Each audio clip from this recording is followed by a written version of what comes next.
so it is 6 Singing and o'clock. everything. So I'm going to go ahead and start the meeting because we do have a quorum of 1, 2, 3, 4, 5, 6, 7. Awesome. All right. So in order to call the meeting to order, I need someone to accept the budget or agenda. We haven't even told the budget yet. That was the fastest budget we ever went through. I accept, or So you approve I the so moved. Okay. All right. Any discussion or additions or subtractions to the agenda? Am I allowed to do that? No. Oh. Is there something? Tell us if there's something you want. Isn't it on there? I thought I was missing the conversation about the front entrance. Right. So do you want to do that under We didn't governance think it was gonna process? be ready, but It's yes. ready.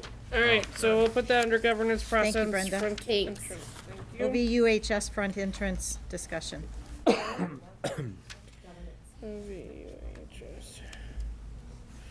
Okay. Great. Any other additions, subtractions? Hearing none, all those that approve the agenda, please signify by saying aye. Aye. All those opposed? Abstaining? Great, we have an agenda. First thing on our agenda is communications with parents, citizens, and staff. Hello. My name is Scott Melvin. My wife Ann and son Joshua. I wanted to discuss an incident on a school bus. Not much of a public speaker, so please bear with me. It's okay. On 11/5. When it happened on 11/5 there, the students were, my son goes to Otter Valley, they go to Neshabie to pick up the Neshabie kids. And they started acting up, I guess. The bus driver pulled into New England Woodcraft, turned the bus around, which I'm perfectly fine with, and that's well within the right. And apparently, they were letting students off in that area, and we live in Forest. So my son and some of the neighbors' kids were getting off the bus. What then ended up happening was, while he was down on the platform, the door, she had closed the door on my son while he's on the platform. He hit his head, suffered a concussion. Yeah, we can go into that. While he was standing in the doorway of the bus, afterwards he was also thrown into the seat in front of him, face first, while the other students laid in the aisle. What had happened was she had directed the students to go back to their seats. They started to, before they were seated, she gassed the bus. So the students were following this bus driver's instructions to return to the seats for which is fine. The big thing here is both of these safety violations occurred at one stop at 1 minute of each other. I did a little research on the Vermont School Bus Driver's Manual, loading and unloading, and have some copies for you guys. On page 28, it talks about proceed. It says ensure all passengers are seated. It says number 1 bullet had been followed. My son one had hit his face on the seat while walking back to the seat when the driver gassed the bus. Closing the door. I guess it's understood in the book that the students aren't on the steps in the way of the door when it happens.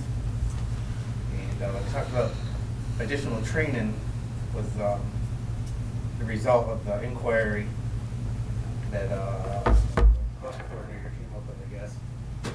So I believe every 4 years when they get their renew the school bus license endorsement, they have a training that they're required to go to, or a defensive driving course. That's also on page 12 of the manual. Just a couple of thoughts here. If additional training is needed, then a driver has not followed the protocol required by the state to have passed the test to receive their school bus endorsement to their CDL in the first place. Another big thing, after we had reported the incident, it took over 2 weeks and to get any kind of answers. I stopped by the school and called multiple times searching for answers, but to no avail. And just on a safety sensitive issue that seemed kind of unreasonable, in my opinion. I also asked about cameras on the buses and was told the process was already underway. And later found out that it was the new buses that were getting the cameras. There are aftermarket cameras available. So in closing, I would like to have the board review the original notes taken during the interviews and not just the bus coordinator's findings. My son and 3 other students were interviewed, and hoping we can actually get the notes from that, take a look at them. And if it takes more training to not close the door on a student, to not gas it before they are seated, I believe that this type of person isn't suited for this type of work and is a liability. It's common sense and a matter of professionalism that no matter how angry your driver gets, you need to keep the safety of the students a priority. And I'm thankful it wasn't a younger student that could have been injured more seriously. So my wife has a couple of bus manuals, also the 2 doctor's reports. He does have a follow-up this Friday, I believe, and I'm sure he'll be cleared at that point. There was a delay, a scheduling conflict. So, he did end up suffering because now the deal. That's all goes to the doctor. So I can take those. Thank you. And the bus manuals as well. Thank you. So your right is to request a hearing. I believe I told you already, but again, we would review the process to make sure that everything happened the way it was supposed to, and that the findings may remain unchanged. But if you would like to have the hearing, then I would suspect that we would have it next week at our special budget meeting on the 11th. And so that starts here at 6. We will have other public comment first, and then we would go into executive session to discuss this incident. I guess the big thing is, if you guys could actually get a copy of the interviews and not find it. Okay. Find out what the students were actually, Yeah, I'll see what we can pull together and make sure that we have that stuff available. and if Next week. possible, and I understand that I can't see every other student's, because of the employment issue. Sure. I would like to see my own son's interview. Okay. Sure. I would assume that is part of their, can they have that? I would assume so. Yeah, I actually want to not answer that question right Okay. now. We'll be able to answer that question next week. How's Yeah. that? Okay? All right. Thank you very much for coming in. We'll see you next week. Okay, thanks.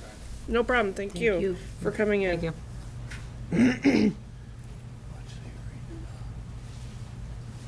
Okay, since it doesn't look like anyone else is here for public comment, we will move on. Next thing on our agenda is the consent agenda. I need a motion. So moved. Since there's no, discussion, yeah. So what do you wanna pull off? Policies that we're switching to a memo. Do you wanna pull the policies off? Okay. Pulling off the policies, anything else? We'll do those separate. Okay, let's see, so, all those in favor of approving the consent agenda without the policies, please signify by saying aye. Aye. All those opposed? Abstaining? Okay, policies, Emily, your question. It's just a clarifying question. Sure. Probably doesn't That's even right. So it looked to me like there's not an actual change in what we're doing. We're just moving it to a memo. That's correct. So the policy is like a paragraph, but all the importance went to it. That's all I was asking. Okay, That was a quick one. that was a quick one, I like those. Okay, any other questions regarding the policies for the RNESU? They were the home study, student participation in school programs and activities, and we were rescinding, the field trips. So hearing none, all those that approve the adoption of the home study, student participation in school programs and activities, and rescinding the field trips policy, please signify by saying aye. Lori, we need a motion first. Oh, I guess not. She did. Anybody want to second it? Second. Okay, there we go. So, anything else you want? Okay. Keep her in All order. those signify by saying aye. Aye. All those opposed? Abstaining? Okay, thank you. Superintendent's report.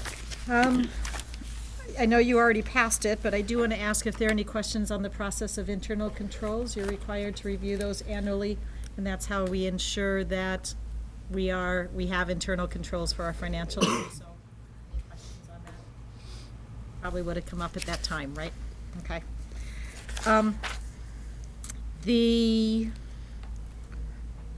a negotiations update, which is under the superintendent's report. We've held 2 meetings with two meetings? More than one meeting with the teachers and association, and the board has exchanged proposals, and there's another meeting later this month, plus we've scheduled 3 more before February vacation. The paraeducators are also scheduled to have their first meeting and hopefully ground rules discussion later this month. John is serving on those committees, so that's just an FYI where we are. Bill? Are you negotiating an open session or a closed? Very good question. So that was discussed as part of the ground rules, and the ultimate decision was that the negotiations will take place in closed, but there is an agreement that the board minutes, the board proposal, and the teacher proposal will all be on the website. But the negotiations themselves would be in closed. Now, of course, closed session minutes are not minutes. Executive session, there are no minutes. It's just minutes saying when we go in and when we come out. But in this particular, the board had asked for open, and the ultimate agreement at the end of the day was not to have open. Okay, if I heard you right, we have the right to see a blank piece of paper. Pretty much. And who was there? Who was there on that blank piece of paper? And you have the right, the public can see, and I believe it's already posted, the board's proposal, the teacher association proposal. And those ground rules are not yet complete with the paraeducator bus driver group. There is a board candidate orientation that Lori is scheduling for January. No, we changed it to January. 14th? January 14th. Thank you. Thank you. Awesome. So if you do know, we have 4 seats, 2 with nobody running, 2 with people running to continue. So if you do know anybody who's interested in running, please let them know that this is a good way to learn what it means to serve on the board. Everyone is welcome. Who are the 2 that aren't running? You are. I'm running. Emily and John Matt. is. Who Emily's aren't? not, and Emily Matt and is Matt. not. Matt and Emily. And I know. you're at Huge large? shoes You're to both fill. at large? Yes. Both at large. Huge shoes to fill. Just a 6.5 maybe. Might need to be a 7 to, you know. Jean, just a clarifying question. If somebody's interested in running for one of the at-large positions, do they pick up the petition in the Any town in which any they town ride in, office. or any town? Any town. Reside in, or Any any? town office, they just have to make sure they pick up the right one, and they are That says at required. large. They that need says- more signatures. And they need 60 Lots. signatures. We need lots Yep. of signatures. And they can But they drop can it off come- anywhere as well. Yes, they can. Yeah. Yep. I dropped mine off in Brandon just because so many of my signatures were from there. I'm like, well, it'll be easier. No, absolutely. Yeah. I think you do return it to your home clerk, though. Well, he No, just you said can that do he- it No, anywhere. you, just- at large can Yeah, be because anywhere. Brandon. whoever gets it has to Has go through access. and Yeah. figure it out, and it's easier if most of your signatures are from. It is easier for them if they have access to it. I also wanted to let you know that Melinda is on vacation starting tomorrow for the next 10 days, and the only reason I'm telling you that is that she is not there to answer your questions, should you have any. So please be patient. She's allowed a vacation, and I'm very excited for her. So, just FYI. Anything else? That's the big stuff. Okay, great. Let's see. So our next thing is executive limitations monitoring report. You should have it in your packet. It is monitoring report 2.1, treatment of students and parents and guardians. This is the second time we've seen it. Actually, you skipped ends policy. I did. Oh, Draft ends something there. policy. Oh, sorry. We'll come back to it. Okay. Since we started the monitoring report one. So it should be in your packet. We looked at it before and looked at your. Interpretation? That's it. I wanted to say assumptions, but I knew that was wrong. In your packet also is a 5 or 6 page document that talks about how to read the monitoring report. So does anybody want to make a motion so that then we can talk about it? So moved. Second. Awesome.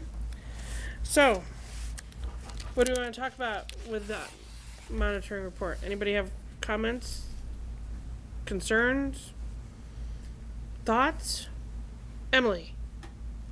I liked that.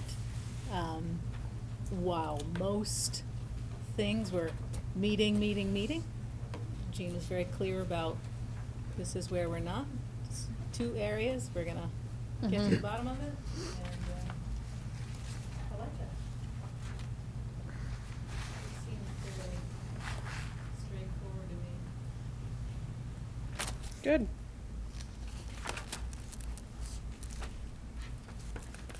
Bonnie, do you have something to say? You're smiling at me so nice over there. Okay, that's sure. That's a good Definitely. response. There you go. Awesome.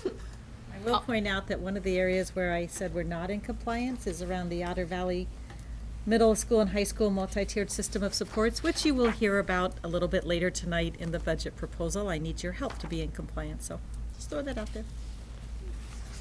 I'll echo what Emily said. I thought it was well written, and I did appreciate where it said, we're not.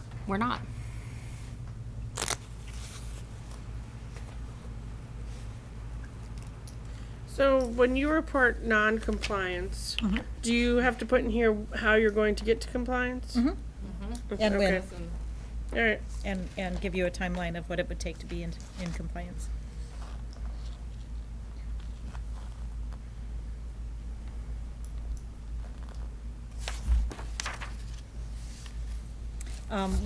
One change I did make in this report, while you're quietly perusing it, is I had the evidence of compliance in a list format and then the chart. And as I was doing this report, it really seemed ridiculous that that was listed twice. So I only put in the chart. So you have the evidence in the chart, the observable conditions, which were separate, but now it's just in the chart. It seems like it's about 7 pages less and a little bit easier to read. You don't have to read the same thing twice. I appreciate that. Me too. Under where, sorry, I just lost my spot. There's one that says I do/do not. Oh, I thought I fixed that. Yeah. Yep. it I does. think when I not- sent it back out, I thought I fixed that. It's the one. Which it's one is number it? 5. The one in the hold on, sorry, I lost it. Number 5. I think you're right, Jane, it was sent in different emails. Yeah, I sent it a second time because Okay. between when it went to you It was number 5. and now, I actually had some feedback from Val Gardner, so I updated it based on that feedback. I think it's correct in the second email. And so, I believe Okay. it's fixed. Yeah, I do Oh report. yeah, here it is. Yeah.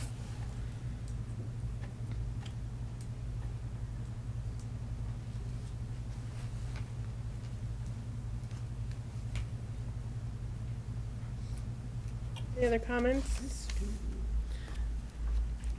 Just to be persnickety, Not you. we haven't told the television audience what compliance with what is. Okay, fair enough. Do you want to answer that, or do you want me to answer that? Well, It's your report. I'll try. I mean, in policy 2.1, there are, I believe, 9 different subsections. And I need to report compliance or non-compliance on each one. Policy 2.1 deals with the treatment of students and parents and guardians, and then your policy gives me limitations that I cannot go beyond. For example, you eliciting information for which there is no clear necessity, and I provided some observable conditions. Actually, that one has it listed twice, sorry. The beginning parts, I guess, did. And then evidence of compliance, and then I reported compliance. I report compliance in using methods of collecting, reviewing, transmitting, or storing student family information that fails to protect against improper access to the material elicited. It's a mouthful. Actually, correction, I do not report compliance in this area. This is an area where, in a recent meeting that we had, training that we had with all of the admin assistants, we realized that there was not a consistent paper record keeping procedure in the district. That has been remedied. I have an admin memo on my desk ready to go after I meet with all the principals tomorrow. So as of tomorrow, that will be live, and then we will have a consistent process. So for example, making sure that all paper records are behind locked drawers, who has access to them, how you access them, that they don't leave the office, those procedures. I'll be compliant tomorrow afternoon, but I'm not today.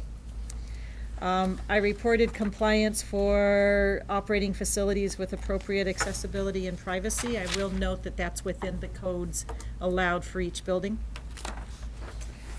I reported compliance for establishing with students, parents, and guardians a clear understanding of what might be expected and what might not be expected from any services that we offer. I reported compliance for the process for the effective and efficient handling of complaints and concerns, which it sounds like you're going to hear a little bit more about next week. I reported compliance around making significant decisions impacting students, parents, guardians, and community without seeking and considering their input. And I would also note that I see an increased activity around this with parent surveys, student surveys, the climate survey, the task force survey. There's been the outreach by the board. There's been in the past year, I think that's been even better than it's been in the past. And then I did not report compliance at the high school, middle school, high school, around preventing any student from achieving his or her unique and full potential within the capacity of the school district to provide. And I specifically identified that we do not have a solid multi-tiered system of supports in the middle school, high school level. We don't have the staffing. We do have resource rooms, but that's more around homework help as opposed to interventions for students who are not achieving. We do have the systems of supports and the interventionists at the elementary level, but not at the middle school, high school, and I'll be addressing that in tonight's budget proposal.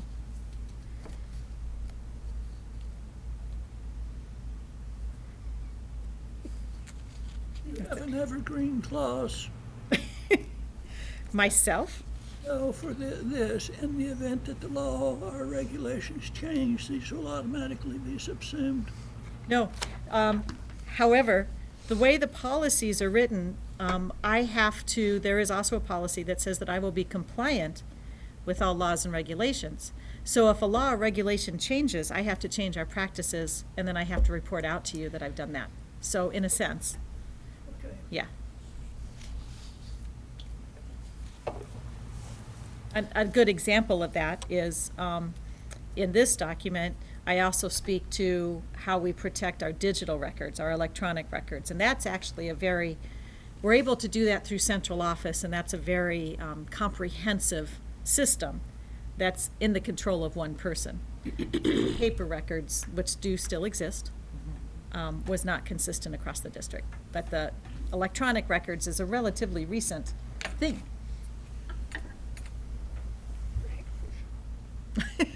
I know. Okay, any other questions? This could be a stupid question, probably. When you become compliant, do we revisit this, or is this something that gets revisited when you match it up again? You revisit this periodically. Okay. And so I need to, the next time this comes around, I again need to make sure I'm compliant. In the meantime, let's say you don't revisit this one for 3 more years and some law changes. That would be more in the superintendent informational report, Okay. by the way. But the evidence around it would come in your next report. Unless you can at any time, like if you become aware of a law change, you can change your schedule of when you want this report done. Give me a little bit of time to come in compliance, not like tomorrow, but you could move it up. Timeline on when you have to be in compliant? Usually the state specify sets a it? timeline. So, for example, again, the state might say,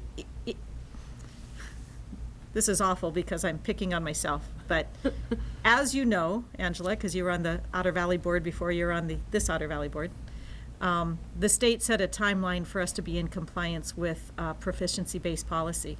And for really 3 years, I came to you and said we're not in compliance. And you finally passed one just last year. I was upfront and honest with you that we weren't ready to pass a policy, but I was not in compliance. And the state had set that deadline of when to be in compliance. And usually when it's a legal statute, generally speaking, they'll say, you know, this law's in effect as of. What if it has nothing to do with laws or legality or anything like that? If you're out of compliance on something that's internal to us, what is the timeline? Do we set it? I can't think of an example, so it's hard for me to Well, answer. here's an example. So you're not in compliance with the MTSS stuff for the high school. So do we have Right, the there's ability? no law that says when. Right. Right. So So do we have the ability to say, okay, in 6 months we want you to revisit this particular Yes. section? You do. And when just about everything that you would want me to be in compliance for is covered in one of your executive limitations somewhere. So at a minimum, I have to be in compliance by the time I report out to you, or else I have to state that I'm not and how I'm going to be, at a minimum. But yes, you have the ability to set a deadline. Sure. Does that make sense? So let's just say we go through a round of policies, and then we say to you, okay, in the next 3 months, we would like you to revisit any policies that you were not in compliance with and report back because it's been a year and a half. Yes, but when I'm not in compliance and I do a report for you, like tonight, Yep. I identify how I'm going to be in compliance and by Okay. when. Sure. And so, for example, tonight's 2 areas, by the time you meet again in January, well, that's not true. Because if you pass this budget proposal in January, it would be next fall that I would be in compliance. But the paper records piece, I should be able to report to you by the next meeting in the superintendent's report that this is now in compliance. Okay. So would you keep us updated in that way? Okay. Anybody have? Yes, I see him. I see you. Yes, sir. Just wondering, what do you do to be in compliance with the individual record-keeping requirement? What am I planning on doing?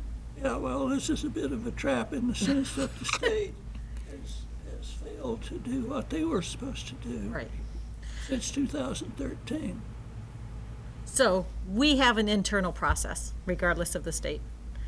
And in that internal process, which again is going to be reviewed tomorrow with all principals and then released as an admin memo, which basically carries the weight of a policy, but it's by me, not the board, and training of our admin assistants, we have designed, for example, we're expecting every single school to have files and lock filing cabinets. Each filing cabinet has to list who has universal access, and we decide that. It's really the special services director, myself, the principal, and the school secretary. Anybody else who wants access, such as a classroom teacher, would fill out a form stating the purpose for the access. They would be approved by the principal, the building administrator. They would need to see the file directly in the office. We learned of one situation where a teacher took a file home and then came and asked if there was a copy of the IEP in the school because she had left her file at home. This is what we learned recently. So the file cannot leave the office. The file has to can be looked through. There is our education records policy defines who has access. That's defined by federal law. Somebody with an educational interest and need to know in the course of doing their job. So a classroom teacher, for example, may have a need to know what's in a student's file. Or an evaluator who's doing a special ed evaluation may have a need to review that file for the history. But the file stays in the office, it's reviewed in the office, copies are not made, it stays under lock and key, and it's also clearly signed out, so every file will have a paper in it. Who saw it, when did they see it, what was the purpose? So these are all internal processes that were not in existence in the district. And some of it, I think, had been in existence when you were superintendent, but they were not when I inherited the district. How interesting. Those things happen. Well, I'm pleased that you have a computerized system ran by paper.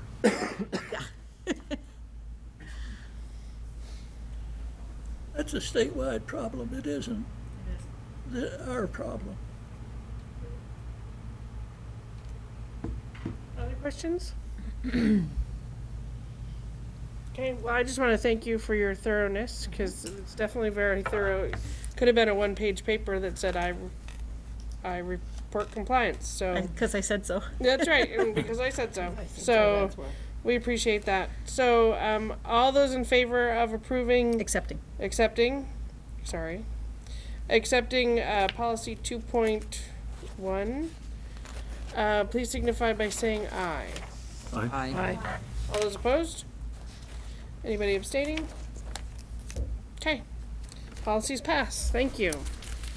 So now we'll go back to the one that I skipped, which was our draft OVUU ends policy. I think we had tabled this from the last meeting.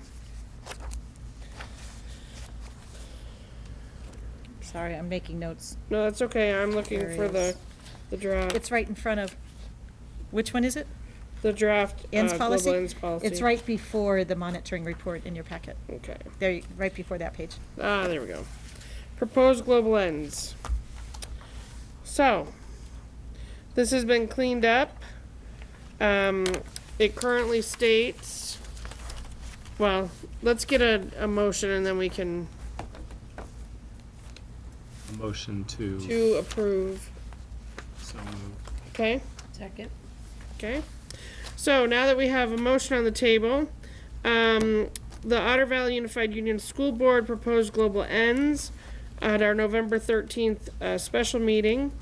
1.0, it says the Otter Valley Unified Union School District exists so that all enrolled students are empowered with the knowledge, skills, and attributes needed to be successful and contributing citizens of a global society by way of the resources invested by the communities. Underneath that, we have a 1.1, which is the things that we want kids to be able to do by the time they leave Otter Valley. Dispositions for lifelong learners. Students will demonstrate transferable skills. 1.2, academic proficiency. Students actively participate and demonstrate proficiency in an academic experience that includes language and literature, math, science, social studies, or social sciences, the arts and design, technology, world language, and health and wellness. 1.3, social, emotional, and personal development. Students will use self-awareness and interpersonal skills to effectively enhance their own performance and collaborate with others. And the last one is 1.4, citizenship. Students will understand the impact of history, government, law, and the economy on self and society in order to contribute to their community and participate in an informed manner. Now, as you probably remember, we only had the 1.0. Well, that's currently what's in our policies right now is the 1.0. Very hard to say that you're compliant with that because it really doesn't break down into anything specific. So that is why we have 1.1 through 1.4 to help Jean be able to show compliance in those 4 areas. Questions, comments, wordsmithing, non-wordsmithing?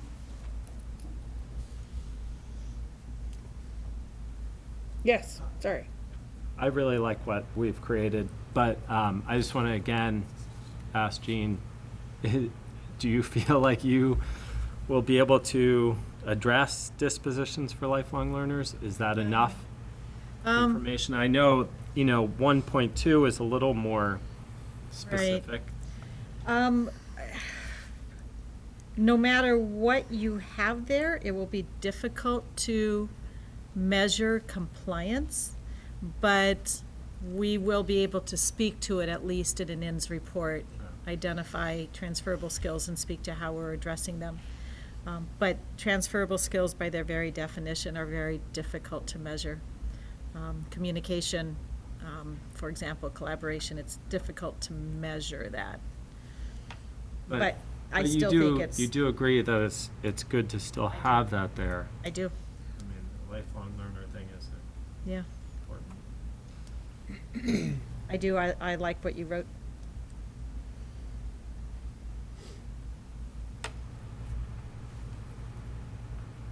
Other comments? Yes, sir.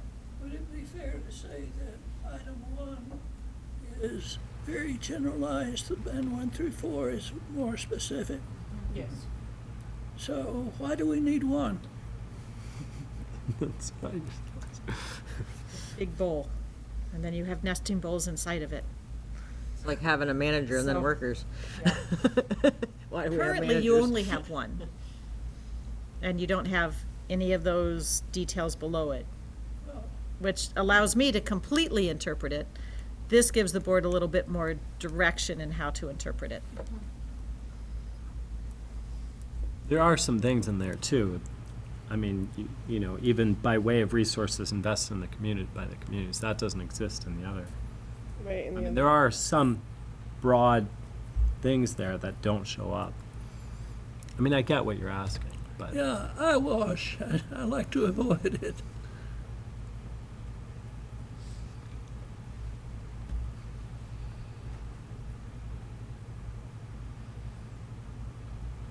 everybody's avoiding eye contact. It's funny. Okay. No, I'm reading, I'm trying to figure out if I agree or disagree. I think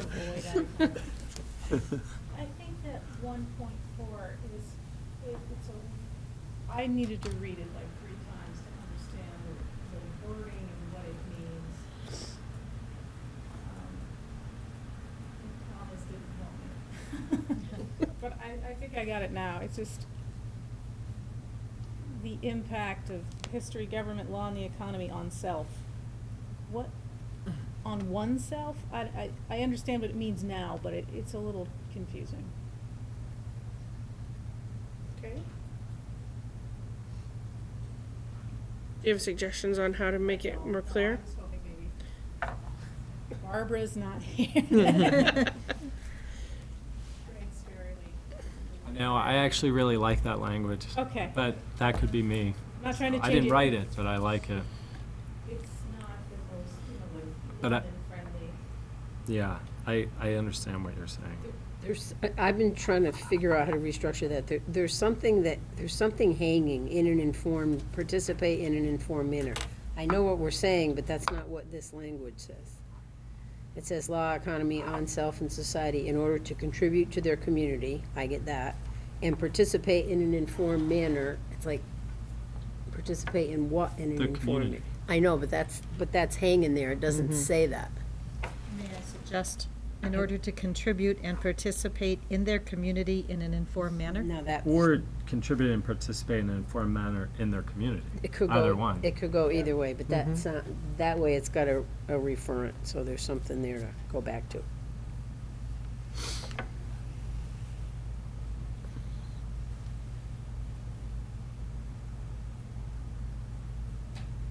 The thing I like about these is that they're pretty declarative sentences. They're pretty straightforward. They're like, this is what we want for our kids. I mean, we could have a conversation, as Bill suggested, about, do we need the bold one, the big one at the top? I would offer that is clarified by these 4 sets of declarative sentences. I wish we could get academic proficiency whittled down a little bit, but I can't think of a way to do that, so. I guess my only, just a wordsmithing in 1.2. We have students will, students will, students will. I'm wondering why we don't have students will in 1.2. Students will actively participate and demonstrate proficiency, Okay. just in terms of being consistent. Actually, Or I'd take it take out away will. everywhere. Either put that one in or take the other 3 out. I think you're taking it out. If this is what you're striving for, you're not striving that they will, they're striving that they're doing it. So Yeah, so we students could demonstrate, We okay. could take it out as well as put it in. Everybody okay on taking it out? Okay. I have an idea on the citizenship one if you want me to toss Sure. it out. About students will understand the impact of history, government, law, and the economy on self and society in order to participate and contribute in an informed manner to their community.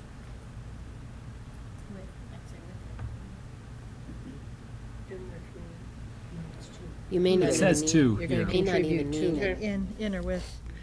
I mean, informed and participate, by definition, implies in community. Otherwise, where are you participating? Actually, contribute implies you participate. No, you can participate without contributing. Right? No, you But I said it the Absolutely. other way, but you can't contribute without participating. Contribute assumes participation. Yeah.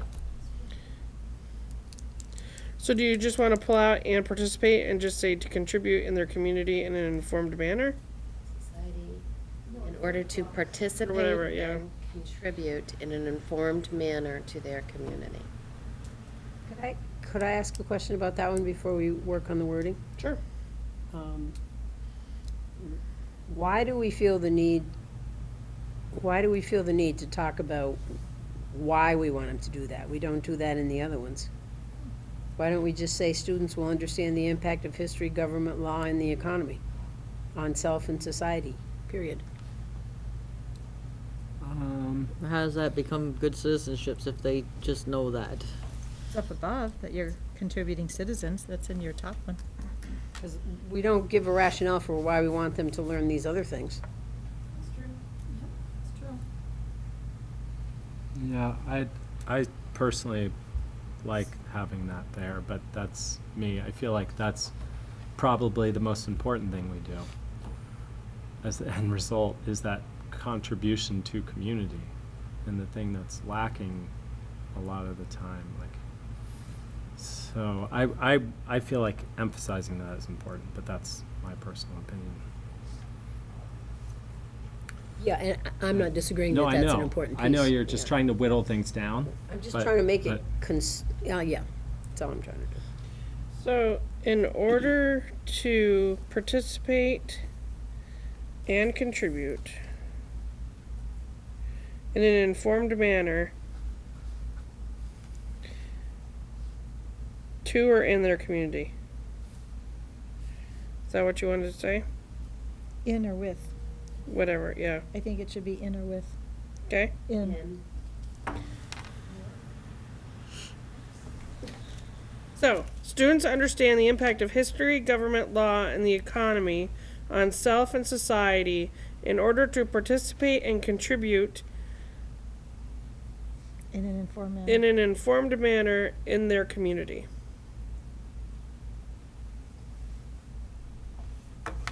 Is that a friendly Yes? amendment? No? It flowed better when Brenda read it. Why was that? You know, I'd love to find an adjective for in an informed manner, but I didn't think informally worked. Yeah, you're right, it doesn't. And I'm known for making up words. Like, you know, we've all been divorced.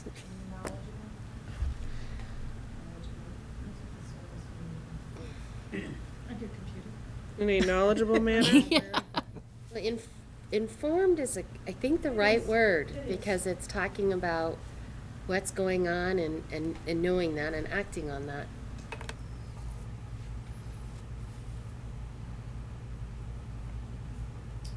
We could have, or be informed contributors to their community. There you go.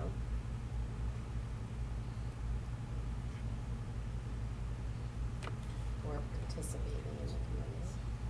Informed participate.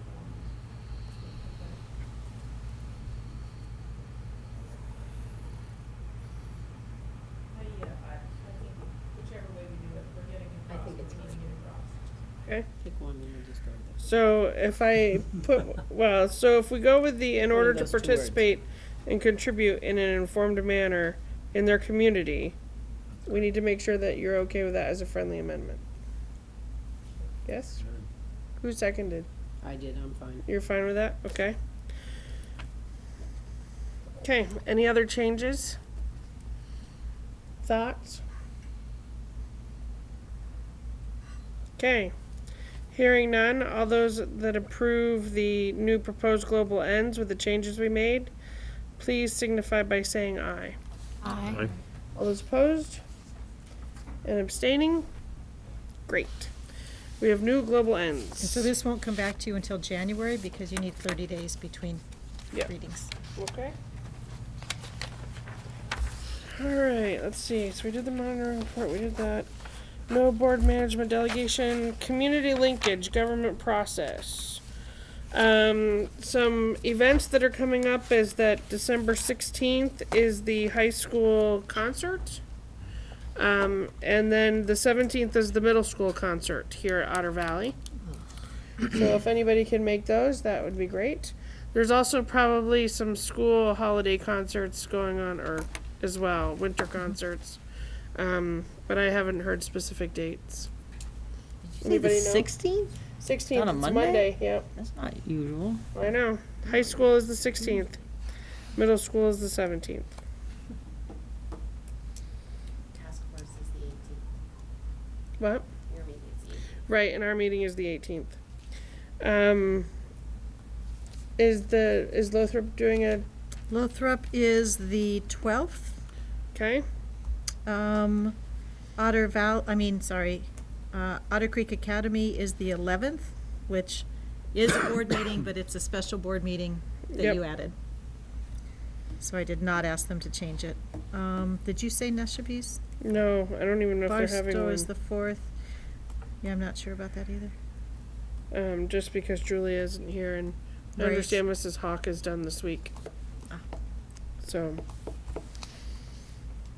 Lothrop say which ages it is? It's not the whole, Not on my calendar. Okay. Yes, it does. It says Lothrop 5-6. say it's not. oh, so it's not the whole school. not the middle Okay. And Otter Creek Academy does not say an age, but it's happening at the Lester Meeting House. Jim, if I had Okay. to guess. So they never do the whole school at the same time, right? That's why no one in the first grade is. We're slowly Which is piecing why I this. had that deer in the headlights. That's all right. Well, I just wanted to put it out there because, of Figure course, it the I was like, did I miss that? the holiday concerts or the winter concerts here at the high school are very good, and they're free. So if you want a night of entertainment, come on out. Let's Talk communications report. The only Let's Talk I saw was in regards to Mr. Malbin's request tonight. Let's see. Board report for annual report. Oh, yeah. I guess I have to write that. Yeah. So I will be writing a board report for the annual report. So I will, since it's on the agenda. Is there anything that you all feel I should put in that report?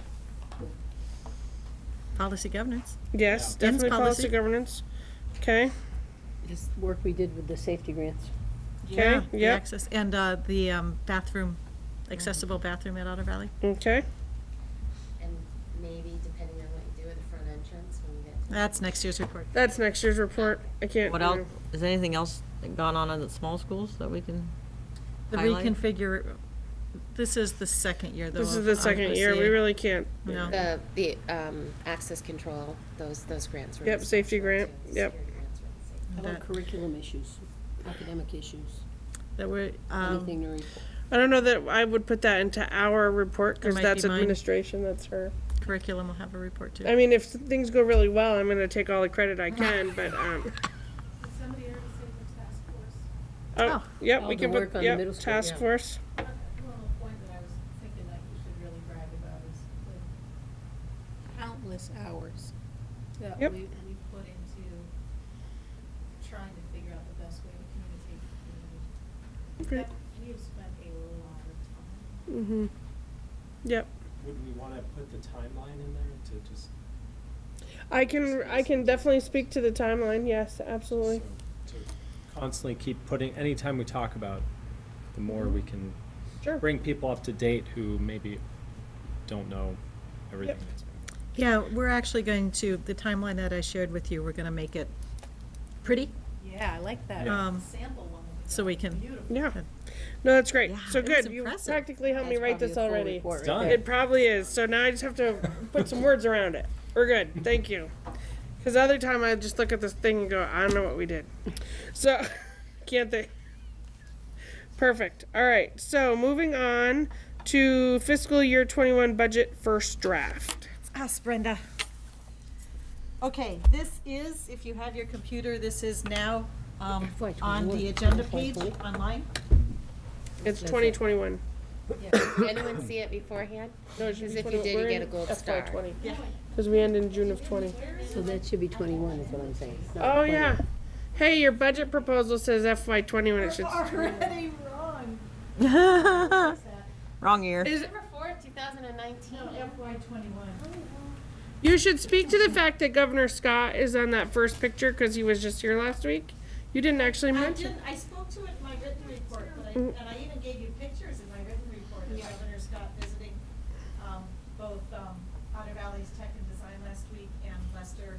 Central School, which was really kind of fun. It was fun. Yeah. Where is this available? It's now on the Otter Valley Unified website, your school board website. Under the, it has a separate link in the supplemental packet on the agenda. for you. So, just a reminder, that's weird. And we have half my papers printed. But just a reminder, these are the drivers that lead the development of the budget. The RNESU mission and vision and your existing Otter Valley ends policy, which I'll show you in a minute. Our goals. Focus on equity and opportunity for student achievement, which this board has been focusing on since you became a full board. And efficiency and delivery as well. So those are the 4 drivers for the budget. Just a reminder of our RNESU mission and vision. I'm not going to read it if you're familiar with it. And this is what your current Otter Valley Unified Union ends policy is. So these are the things that guide the decisions in the proposal that I'm bringing to you. And we continue to work on the same goals. As I said when we brought these forward, these are not one-year goals. And so this is our 3rd year of working into this. And these are the means on how to reach your ends policy. Budget process timeline. Again, our goal is to present a budget to the community that is efficient, sustainable, and focuses on student learning and equitable opportunities within your ends policy. Tonight, well, in October and November, you reviewed the financial monitoring report. We set the governance budget parameters. We discussed negotiation, salary, and benefit parameters within these meetings. And tonight, you're receiving an initial budget. This is the first time, unless you looked at the website 2 hours ago, this is the first time that anybody in this room has seen it. And I say that because quite often people will come to the board and say, you've been talking about this forever, how come we didn't know? No, you've set the parameters. This is the first time you've actually seen the proposal. Next week, you have a special meeting set up to solicit community input. Tomorrow, I'm talking with the reporter at Rutland Herald to help get the word out, and I think we'll probably consider writing an op-ed, Lori, that you might want to send out, but just trying to get the word out. And you may have seen that I posted on Front Porch Forum about tonight's meeting and what the timeline is. What time is that? Oh, December 11th meeting? It's 6 o'clock. 6 o'clock. Thank you. January 8th is a regular meeting that really falls on January 1st, and you chose to make it the 8th. Good choice. And that's another opportunity for public input. You can add any more if you'd like after you hear the proposal, but this is what you already have scheduled. You can adopt the budget that night. If you're not comfortable adopting the budget that night, then January 15th is really the latest you can. January 15th is your regular 2nd meeting of the month in January. 15th, I mean. So you can adopt it then if you need to. So I always like to start by giving you some data where we are. Overall, district-wide, we believe that our enrollment is fairly level. We don't have the state's numbers on that yet. That comes back to us later this month. But our informal count is we anticipate that we won't be significantly up or down in student enrollment. Now, that's district-wide, but there are shifts within different schools and different levels. So Lothrop has 5 teachers teaching kindergarten 1 and 2. And they have a ratio of 13:1. They have a 3-4 classroom with a ratio of 15:1 and 3 teachers, and 3-5-6 classrooms with a ratio of 18:1. And their enrollment is fairly steady from last year. Neshabie has gone up by about 10 or 11 students, but you'll see when we get to another school that other schools have gone down by 10 or 11 students, so it's not a whole lot of new students in the district. This year, we had reduced a 5th grade teacher. No, wait. Yes. So next year, that reduction moves on to 6th grade. So that means we need to take a 6th grade teacher from this year's teachers and move them down to 5th grade, because this year you have 2 5s and 3 6s. You need the reverse for next year. Otter Creek Academy has gone down significantly. Several of those leaving Otter Creek Academy have requested Neshabie as school choice. You'll note that We're not exactly sure of our kindergarten numbers, so we're saying it's 8 to 10, looking at the trends of pre-K from before. So around 8 to 10 kindergartners with one classroom. We anticipate one first grade class and one second grade class with numbers of 14 or 16 kids in the class. And that helps us continue to focus on our primary literacy. And then we move to multi-age at 3-4 with a class size ratio of 18:1. But you'll notice that 5-6 is significantly less in numbers this year than last year. So in our current year, we have approximately 30 kids in 5-6. Next year, we already know it's dropping to 19. And so I am going to be making a recommendation to reduce one teacher in the 5-6 in the Otter Creek Academy from 5-6. So I don't think you need 2 teachers for 19 kids. Otter Valley High School. The budget proposal I'm bringing to you does keep status quo for all course programs, but is asking for an additional teacher. I'll give a summary of what I'm asking for. An additional teacher for the intervention system, and also probably reallocating from within the school for a second interventionist.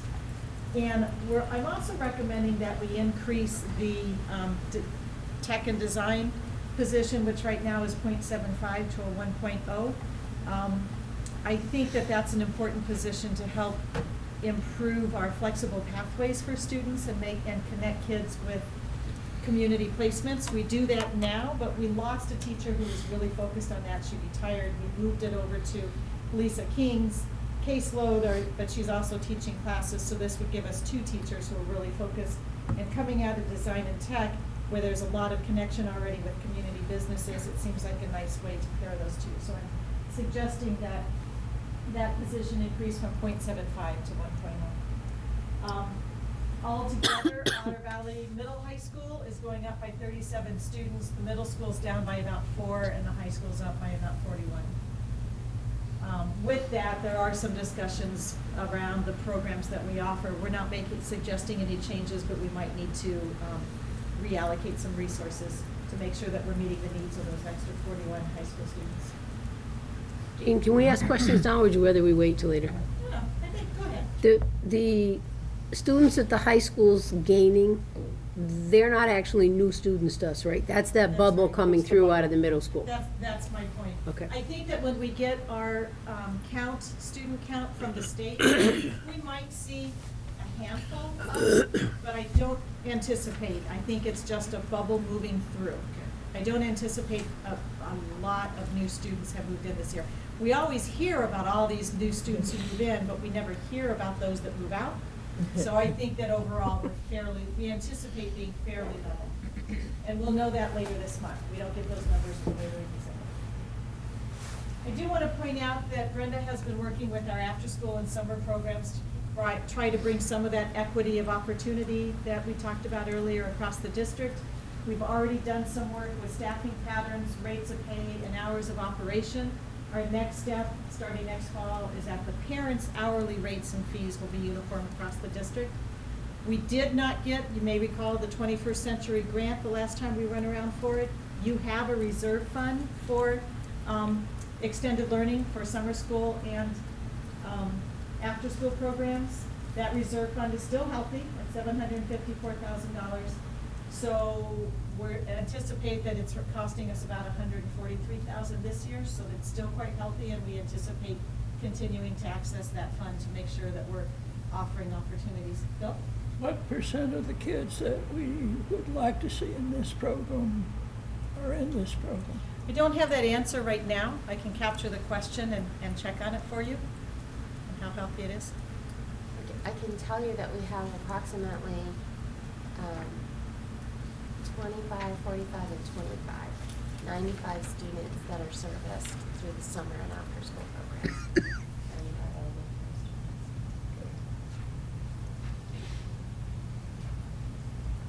students. Okay, so this is what we're proposing. We're proposing that at Neshabie, we add one student support professional to help us develop under our social emotional learning goals, that we have a more solid behavioral system that shifts towards proactive and allows the principal to actually be the instructional leader as opposed to reactive to behaviors. So we think this is a, given the numbers of students at Neshabie, we already have this position available at Lothrop, and we have it available at Barstow. We don't have it available at Neshabie, and yet they're twice the size of Lothrop, so we feel this is important. I already mentioned that at Otter Valley, I'm asking for 1.25 teachers, 1 academic interventionist, and increasing the design and tech from 0.75 to 1.0. Our pre-K numbers are increasing, so we're asking for about half an FTE for pre-K based on our enrollments. That position is partially funded by out-of-district placements that come into the district. At Neshabie, we also need some help teaching health, which is a mandated class. And we have a part-time PE teacher there at 0.7 who's also health certified, so we're recommending that that teacher becomes 1.0. So again, it's just a minor change to a contract to allow us to do it. We hired a fabulous very experienced Spanish teacher this year for our elementary Spanish program. She's teaching 1 time a week in grades 4, 5, and 6. And she came to us and said 1 time a week is not really teaching. It's really not enough. She asked that we consider going to 2 times a week for a 5 and 6, and 4 possibly some introductory stuff. But in order to do that, we would need a second Spanish teacher. We've talked about that at this table in previous budgets discussions, and we knew that if we were moving forward with Spanish as a way to introduce global education to our students, we recognized at the time that we may need to go to 2 positions, so tonight I'm asking for a second position. And then again, I'm asking to reduce 1 teacher at Otter Creek Academy because we'll have 19 students in the 5-6 grade next year, and the lower numbers are not increasing, so we can get by with 1 fewer teacher. This budget continues to focus on a small primary class size. You can go back to the data and look at that if you'd like to, so that we can continue our focus on primary literacy instruction. This budget does include salary and benefits as approved by you in executive session. Brenda spent quite a bit of time going line by line to make adjustments to different lines within the budget, such as for utility supplies and non-program costs. So that's all been adjusted within here.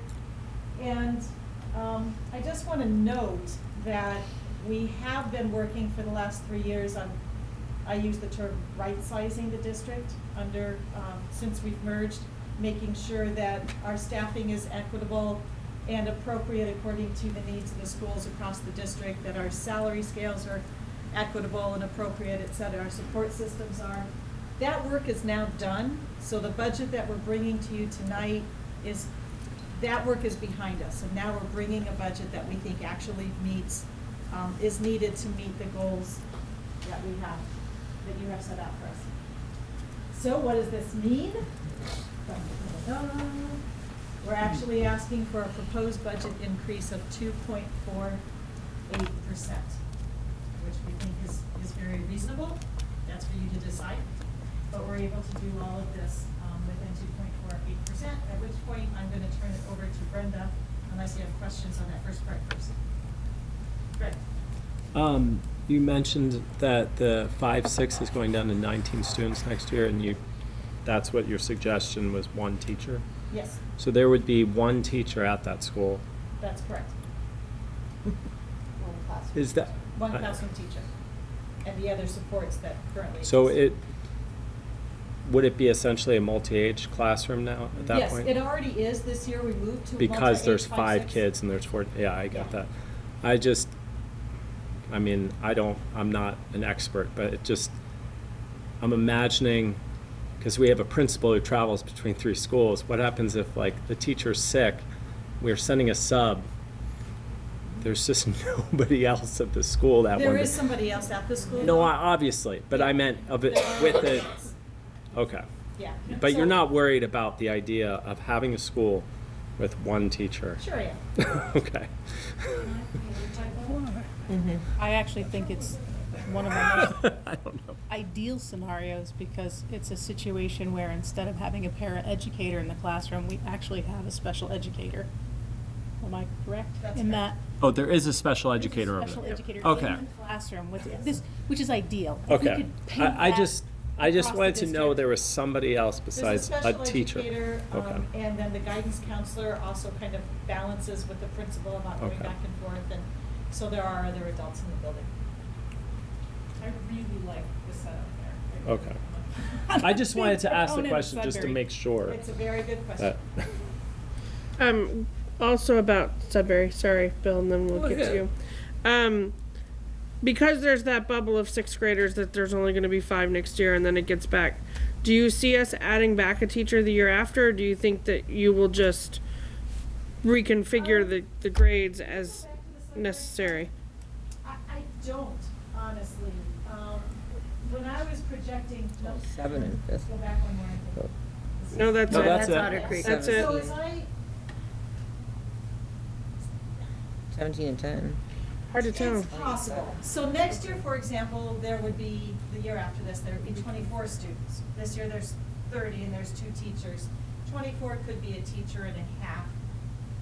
I think with your school choice policy, we need to see what happens with the numbers. It's possible. The year after that, though, there would be 18. The year after that, there would be 24 again. So you're between 18 and 24 for the next 4 or 5 years, assuming nobody else requests a choice out or leaves the school. Or somebody comes in.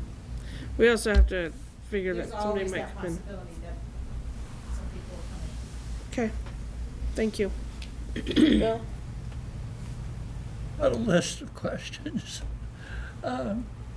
First, in your introductory thing, but you're doing this, but I'd love to see more emphasis on community, because that's what I'm afraid we're losing with the decline in enrollments and so forth.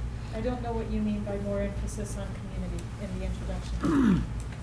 Well, mostly it's wordsmithing to say that this is part of our goals that we're trying to accomplish, that we're trying to make one community. And Okay. that That's the is new very ends. important That's not the old ends. as a purpose of schools. Second thing is the ratios. I love seeing them up there because that's going to be a question that people are going to be throwing at you. The third things in terms of this question of the small schools having to close or the pressure being put on them, that's something we should have seen when we started this game in the first place, because that's inevitably what happens is when you have choice, you're going to centralize. And so just be thinking about that. Lisa King, you said, is she self-contained? No, she's here, teaches business and computers. Okay, thank you. That was it. That was easy. Anyone else have questions at this point? Okay. Brenda, can you move us on to numbers? I can. I'm not sure if you kind of want me to go line by line through those or not, but it's the same numbers, just looking at it from 2 different angles. The first, the one on the left is, looking at it kind of departmental, if you will. How much do we spend in direct instruction, student support services, and you can see where our negatives are, where we're proposing less this year than we did last year. Are really kind of down in those supportive services, facilities being the biggest one. And that's because of the biomass projects that we did starting in 2014, 15, and 16, and the solar on the roof here at Otter Valley. So we were seeing significant decreases as we had expected and anticipated in those utilities that were basically reinvested into debt service. But we have a nice conversion of things because as we pay down our debt every year, our debt service also goes down. So you can see that's really where we're saving money. The transportation savings is so small, it's really only about how many field trips people tend to take and guessing what that might look like in the future. On the other side, when you kind of look at it, again, from the perspective of what are you buying? Are you buying salaries? Are you buying benefits? Are you buying supplies? What are you buying? That's kind of on the right. And again, you can see our reductions are not in our people and our programs and services. The biggest reduction is in supplies, and believe it or not, all utilities. Fuel oil is considered a supply. So fuel oil and electricity are the biggest components of that deduction. Interest and miscellaneous, that's just our debt service deductions, are changed in what we're spending there. I have a question. Can you go back? Sorry. So I think one of the questions that I think we're going to get from the public is that our board and general admin is going up that 129,000. So that looks like we've added like 20 people. And the school admin is also going up. I think that says 49,000. So is the school admin due to I don't think we were looking to add School admin. is level staff. So, okay. So Okay.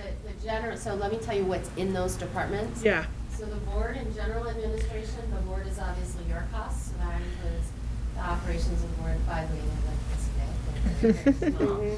And it also includes all the centralized services, specifically, actually, superintendent's office, and information technology, those, and me, those are. So is that like RNESU? The RNESU budget is in that line? That is in that, not the SPED budget is in student support, is in direct instruction. Okay. The transportation budget is in transportation.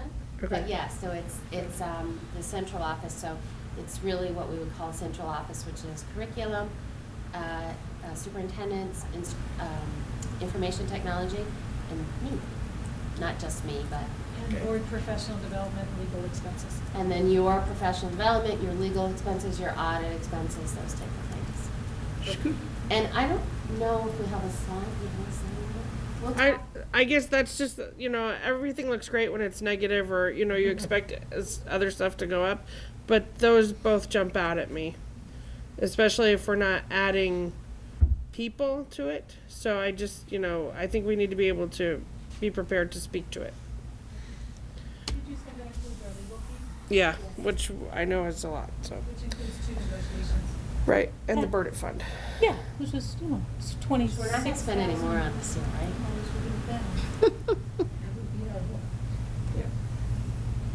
Again, this is just kind of looking at it a little bit differently in a pie chart, it's the same numbers and percentages. But I think one of the questions, especially this time, because this is the day after Giving Tuesday, and we all start talking about where our money goes and where it's invested. And so I just wanted to kind of point out to you, our money is invested certainly in students first. And so, instruction, student support, instructional staff support's a bit of a misnomer because that's where library services are. I don't know why they call it that, but that's where library services are. The facilities, the buildings that they're in, and the transportation to get our students here, it's not transportation for administrators, it's transportation for students. So we spend 83% of our dollars on those services that directly impact students. And then the general administration, school administration, and debt service. Do we have any idea how that 83%, is that what you said, 83% of our dollars? Do we have any idea how that stacks up with other districts? Are we good? Is that good? Is that about average? Is that more than, less than? So, Bill alluded to it earlier, the Agency of Education is severely understaffed. And while they used to be able to provide a lot of data, statistical data, they haven't for years. And the data that they have provided is not easy to decipher. So I'm not sure. You're not joking. I'm not sure. Yeah, Bill, Fair enough. I think he wants to answer your question. Instruction at 60% is very close to the national average, which runs 60-61. The school administration is at 6%, and that's where Vermont is, but it's a little bit higher than the national, which is at 5%. And the central administration thing, I'm just trying to come up with a way of looking at that, because typically that's going to run 5%, and that's sitting there at 8%. The biggest difference in our central administration is it does include all of our technology services are in there. So again, All technology services are in there. So about 3 years ago, we had, computer purchases, software purchases, printers, all that stuff in local budgets. And we realized that if we centralized those under the Director of Technology, who we increased her position to this year, she would be able to better deploy our resources and utilize our resources. So that it'll be good. I'll try to carve out what that number is, because that Maybe might be, make a smaller piece of pie it there. might be a good thing to look at. Somebody write that down. Greg, did you have a question? Did I see your hand go up? Okay, all right. So again, this is kind of looking at some trends that I just wanted to bring to your attention. So 2 years of actual. The current year, we're still, 3/4 or two-thirds in, 1/3 in. So the current year is just the budget and then the proposed. And again, it's looking at what are you buying and what are our trends. So you can see that, we're spending our funds on salaries and benefits and professional services. Repairs and maintenance is basically flat. Communication and travel is basically flat. Supplies are flat. Fixed assets, we only have one. That's the driver's ed card is flat. Interest and miscellaneous, this is interesting, so I wanted to tell you what that is. So interest and miscellaneous is the interest that we pay, short-term interest and our debt service interest. But it is also, the miscellaneous is when we transfer from the general fund to our facility fund and our after-school fund. So when you look at the two bottom numbers, the $271,000 and the $244,000, that's our debt service. That's common. That's pretty standard. When you look at the two higher numbers, that's because we were actually fortunate enough to have some surpluses in our general fund, and we transferred it to the facility fund and the after-school fund. And just a reminder, we kind of come to you in May and June and let you know where we're estimating, and you tell us how much you want, what percentage you want to share and how you want to distribute that. So while that spike might look a little odd, it's actually good news because it really is investments into the facilities and the after-school programming that you just saw and soon we'll talk about. And again, you can see principal is flat, and if anything, it's kind of trending down a little bit. So what's not in here, what we don't know yet, is vocational cost. You don't usually get those until the middle of the month, towards the end of the month. Those are just this is what you get. This isn't something we can change. This is based on a 6-semester enrollment and what their districts approve for a budget is an assessment. So we don't have that information. They're level for now. Assessments, so this is kind of what you were asking, Lori. The Rutland Northeast Board had a very first preliminary draft done November 20th, and that draft budget is up 7.8%. They have a little bit of surpluses. So I did put in a placeholder in this budget, this 2.44, of a 7% increase in assessments. I'm not sure what it will be because we don't know equalized pupils. And when I don't know equalized pupils, I don't know how much to share the assessments. Just a reminder that while the Rutland Northeast budget is up 7.8%, last year that budget was up less than 1%. And so a lot of it has, again, as Jean was saying, when you've right-sized the ship and you're now not having those savings that you were finding, you're at the staffing level that you are at. What we are finding as a rising cost in that budget is transportation. Fuel oil went up. Maintenance, these $88,000 buses cost a lot more to maintain. Fuel efficiencies cost a lot more to invest in. So again, I put a placeholder in of 7% just to keep something. And then the estimated homestead tax rate, sometimes I can estimate that by December 15th, but really, what I really need to know in order to make an estimate on that is equalized pupils. So a couple of things that were just announced literally yesterday. The tax commissioner by December 1st needs to announce what they think the yield will be, and then the legislature still needs to act on it. So I don't expect this number will change until the legislative session. So it is what it is. So the number will be going into the bank on, and that's $10,883. Last year it was $10,666. So what does that mean? So what that means is for every $1 of a tax rate, we can spend $10,883 per student. So we have about 1,300 students, times that 10, that's $1 tax rate. What's good about this is good information, and it does generally happen, is this yield goes up every year. This year it's going up $221. And so that means we can increase our budget by $221 per equalized pupil, and we'd still have the same tax rate.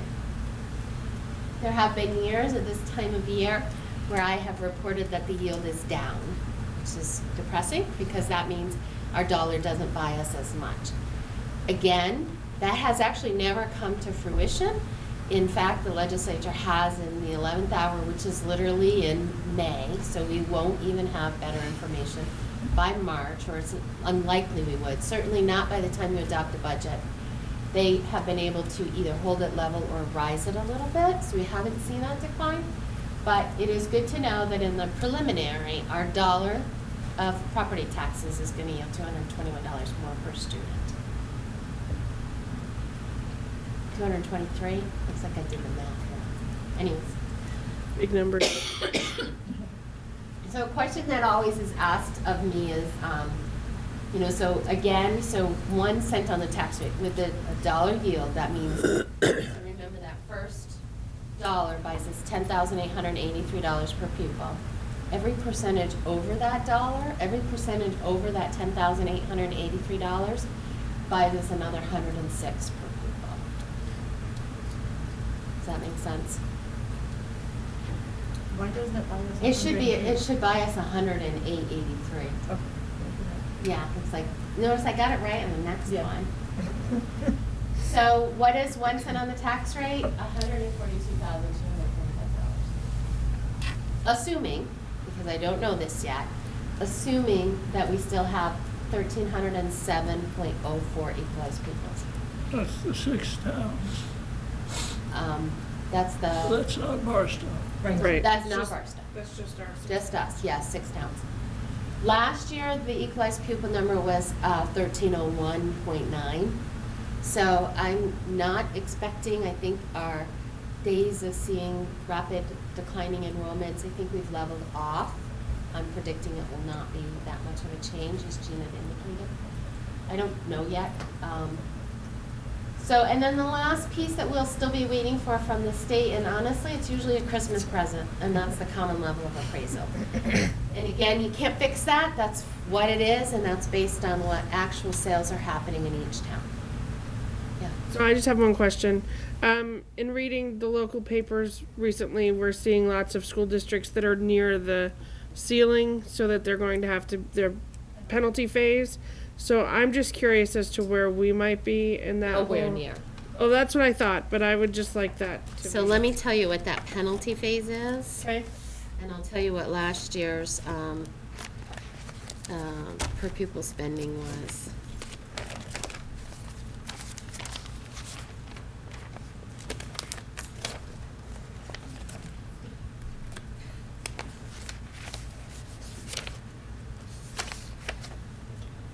Another shoe that's about to drop is, you've noticed every governor, whether Democratic or Republican, will about December say, we've got to keep school expenses under control. Oh, yeah, no, we know that, yeah.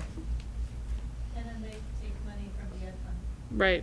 Yes, yes, that's, So they have submitted a lot of information in regards to their education forecast and some trends, which I will share with you, just for your information. Let me see if I can. It's around 18,000 and change. Okay. And our spending per pupil last year was It's like 15,000. 15, okay. Thank It you. was like 17,849 or something. It was, It went over 18 this year. oh, this year, okay. Okay. It was just announced. I have, you know, a million numbers in this folder. That's okay. I was just curious because, you know, I think that's gonna be another question that We are nowhere near it. I'm not, you're right, there are a lot of schools that are looking at it. Honestly, one of the reasons why we're not near it is because we're not divided into silos anymore. Many of the schools that are bumping up against it are the really smaller schools. And they're still in silos. And they're still by themselves. And your right sizing has helped. So We again. ended with the ends policy. Yeah, so How again, cool. there's your ends policy, the existing one, and your budget process timeline. Questions on this first go-round?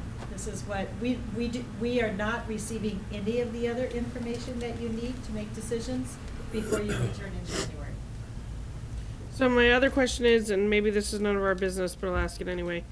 Because you have those extra students coming into Otter Valley, 41, you talked about shifting resources. What does that look like? I don't have a full answer yet, Jim, and I Okay. still need to sit down and talk about that. He's indicated a desire to add a social studies teacher perhaps. But I don't know that. But So, okay. I'm not asking for a lot for the high school, we just might have to look internally about how we're doing things. Okay. Middle school's fairly level. Yep. So we could be changing this budget by January. I'm hoping not. I'm hoping that I'm able to, at least for a year, find another way of meeting those needs, but although they're Gene, let me ask a follow-up question to Lori's. If I remember last year, when this bubble first came into the middle school, we increased staff because there was a Yes. bubble coming into the middle school. Now the Increased bub, math in particular. now the bubble's leaving the middle school, it's into the high school, and you're It's making still some. there. No, it didn't leave. It hasn't left It yet. left. It's taking Well, 3 part years. of it's left. For 4 students. kids. 4 kids. We anticipate that next year's middle school is only down 4 students. They're still getting larger numbers coming in. The year after it, we'll see a Yes, it's the year decline. after. Okay, because where my question was headed is, can we make reductions in the middle school staffing if the bubble's Or moving share through? with the high school, Or yeah. move, Yeah. Move them. that's what I meant, move people around. Which is what I would suspect you would do. Highlighting the benefit of why we have a unified district. Yes, that's It's exactly the right. same with the staffing at Sudbury, whether we need 1 teacher this year or 2 teachers this year, that we have the flexibility. I think That's that's, exactly I think right. that's lost on people every day. Well, why did we do this? It's But been it- a lot of benefits. But in this case with the Sudbury, you're not planning on moving them, are you? It's a reduction of an elementary school staff, that's correct. And because of licensure, it actually is a reduction, but we almost always have a retirement come through. So they we- may be able to go we into a different. Likely, will go on to, one of our 2 Sudbury teachers does not plan to return, plans to retire anyway. So, yeah. That's a good thing to know. And kind of to add to what Emily said, and as Jean was just saying, the benefit of unification is that we have more and more full-time people, and that means it's easier to attract, maintain, and there's a large investment in new people. And so bringing someone on board that may be part-time and isn't able to stay full-time is a lot of wasted energy and money every year. So Otter Valley is the exception because of licensing, but when there are shifts, if it was only in the elementary, it might shift teachers from school to school. I think, none of us have a crystal ball into the future, but I think, with Jean's leadership and Brenda's numbers, et cetera, I think we have done as good a job as you can do looking into the future, trying to figure out what is it that we might need. I think, to continue to do that is the best way we can serve our youngsters. Kind of not sticking our head in the sand and saying this isn't happening all around us, when indeed it is. I think we perhaps can learn from some of our neighbors up the road, the north of Middlebury. What was it, Addison and Virginia? That's in Northwest Virginia. Yeah. They voted to maintain both of their schools, and it was a strongly felt passion. And then 5 days later, it came out that they had to cut $1 million from the budget. Now, they downsized that to $480, but they're looking at trying to cut $470,000 from a budget. But they're still talking about reconfiguring, which is causing Exactly. major issues. Exactly, but what I'm trying to say is, it's a little bit of a pat on the back for us. I think we're staying on that in a more timely manner. I think we're not turning a blind eye saying, this is all gonna go away, because I don't think any of us think it is all gonna go away. Well, and if you look at those ratios, OCA looks fine. I mean, a lot of them are better than even some of Lothrop's ratios. So It's not like, Because you reconfigured. Because we we've done it, reconfigured, right, we haven't so sat we- here and said, yeah. you know, we Right. still wanna go it on our own. Well, I do want to pat ourselves on the back because we have been watching Middlebury and we've been watching Virgins constantly in the papers saying we need to close schools, we need to close schools, and we have not said that at all. And we are not saying it now. So, I also want to comment, if I may, just because not everyone was on the board at the time the school choice policy was passed, but this board at the time it passed the elementary school choice policy specifically did not want to put limitations on school choice because you wanted to see how people would vote with their feet. So that was a conscious decision on the part of the board at that time, always available for you to revisit. I just handed out more the line-by-line breakdown and for you to read intently when you go home tonight. Greg has 3. He needs to pass them down. Needs to pass those oh, along. sorry. Angela? you have So, with the 2 point whatever it was percent, 4.48. 1.48. do you Greg still has foresee another. Nope. Oh, you got it. sorry. with the knowledge in the coming month or two, it going up or going down, or We're going to try to stay within it. Right. try to stay within it even And, with, but we'll also have if revenue we might numbers get more for you. money? We think We this have is very little revenue now. So information. the state used to fund special education at local levels, and so we had to wait for their special education revenues in order to know what you look like. They don't fund any of those revenues locally. So your local revenues are things like tuition students, local interest, what net proceeds we have from the play and those type of things. They're very minor. So I don't see a lot, there's no revenue surprise that's going to come to us. And because we've taken a look at fund balances, they're talking about me. No, I wanted, the play was so well attended, I was like, we didn't make $1 million on the play? Because I was like, come on. Lost my train of thought. Sorry. Fund balance Revenue. The Fund fund- balance. because we don't play the fund balance game, we won't have any shifts in revenue. They'll be pretty constant to last year. The only thing that will change is when the special education numbers come in, they will affect the assessments. So I'm hopeful that, that, like I said, the Rutland Northeast budgets were up 7.8. I went 7 across the board. I'm hoping that we will see some increases in fund balances and revenues from the state for that level, so that it'll be at 7.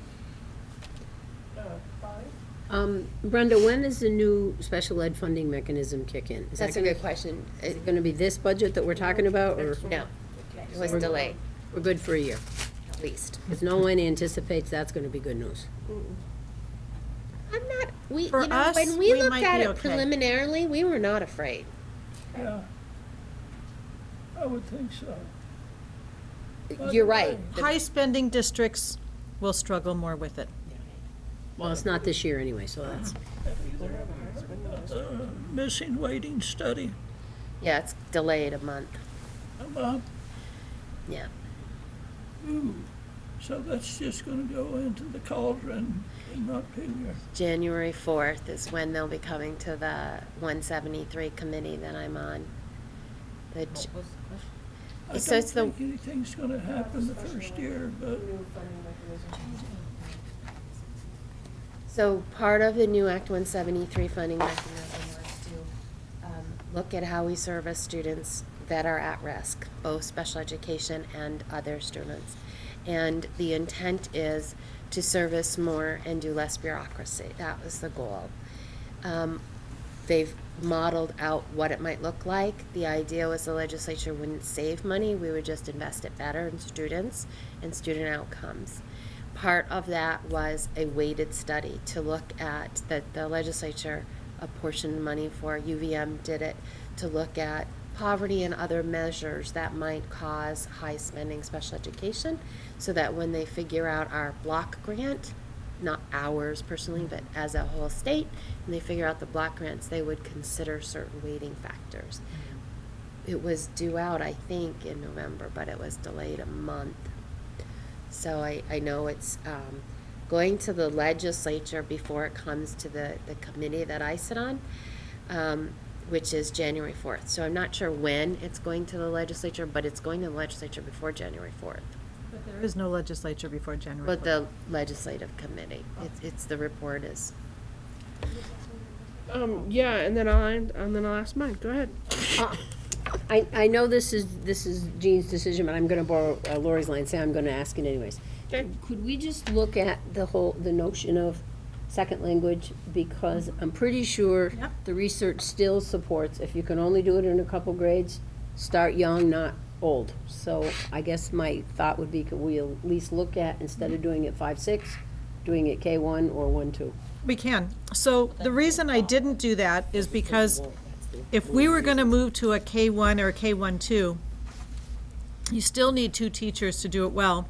You're gonna be adding probably 2 more teachers Right. as kids move through, because you don't want them to have it and then not have it and then come back to it. And that's exactly the reason for my asking to start it early, because then we are committing ourselves. Right now, I'm gonna tell you, our financial situation, I can almost guess, 5 years from now, we'll still have a 5, 6 program, and that's all we'll have. So if we started it at K1, then we would be committing ourselves the following year to add personnel for this opportunity for kids. What if we You can can't only drop- find French teachers? So maybe we teach them, Spanish K1 and then French 3, 4, and then. Well, those Greek, Romance 5, 6. languages are interchangeable. Basically, what the literature will tell you is it won't matter. Once a child's brain begins to develop another Okay. language, it's pretty adaptable Great. to those Especially the Romance the languages. Romance languages. And the reason why I stopped being an obnoxious vocal advocate for that I'm gonna take up your is cause. because Judy Pulsifer said that it was a scheduling issue with the younger grades. So when we were really pushing for all the grades to have it, she said, right at this point, she said, we have this scheduling availability for the older grades. And I said, I defer to your knowledge, because she knows her school I'll talk better to than I do. principals about that tomorrow. It's just that our model that we're in is a very typical model, and it usually stays at those 2 grades forever, because. I would just worry about if you go to K1, then 5, 6 is gonna drop. How you're gonna have to like do 5, 6 this year and then add a teacher to start K next year. You can't stop 5, 6 because, like, so say, Well, 6 I and think more. it's 4, 5, 6 right now, right? Yeah. Yes. So say next, It's say 5, 6. say next year you say, all right, we're gonna go to K1. You can't stop now for the 4th graders to not have it 5th and 6th. Right. So you gotta keep supporting that, but yet start Right. the younger ones so it rolls in Right. to all of them. And what I believe that would force us to do is look at other parts of our budget and say, we're not gonna do that, and we are gonna do this. I mean, second language has been hanging out there for every year that I've been on this board, and we're not much further along than we were. And our actions look complacent. Well, here's another year where we're just doing 5 and 6. Here's another year where we're just doing 5 and 6. So I'm just trying to shake it up a little bit.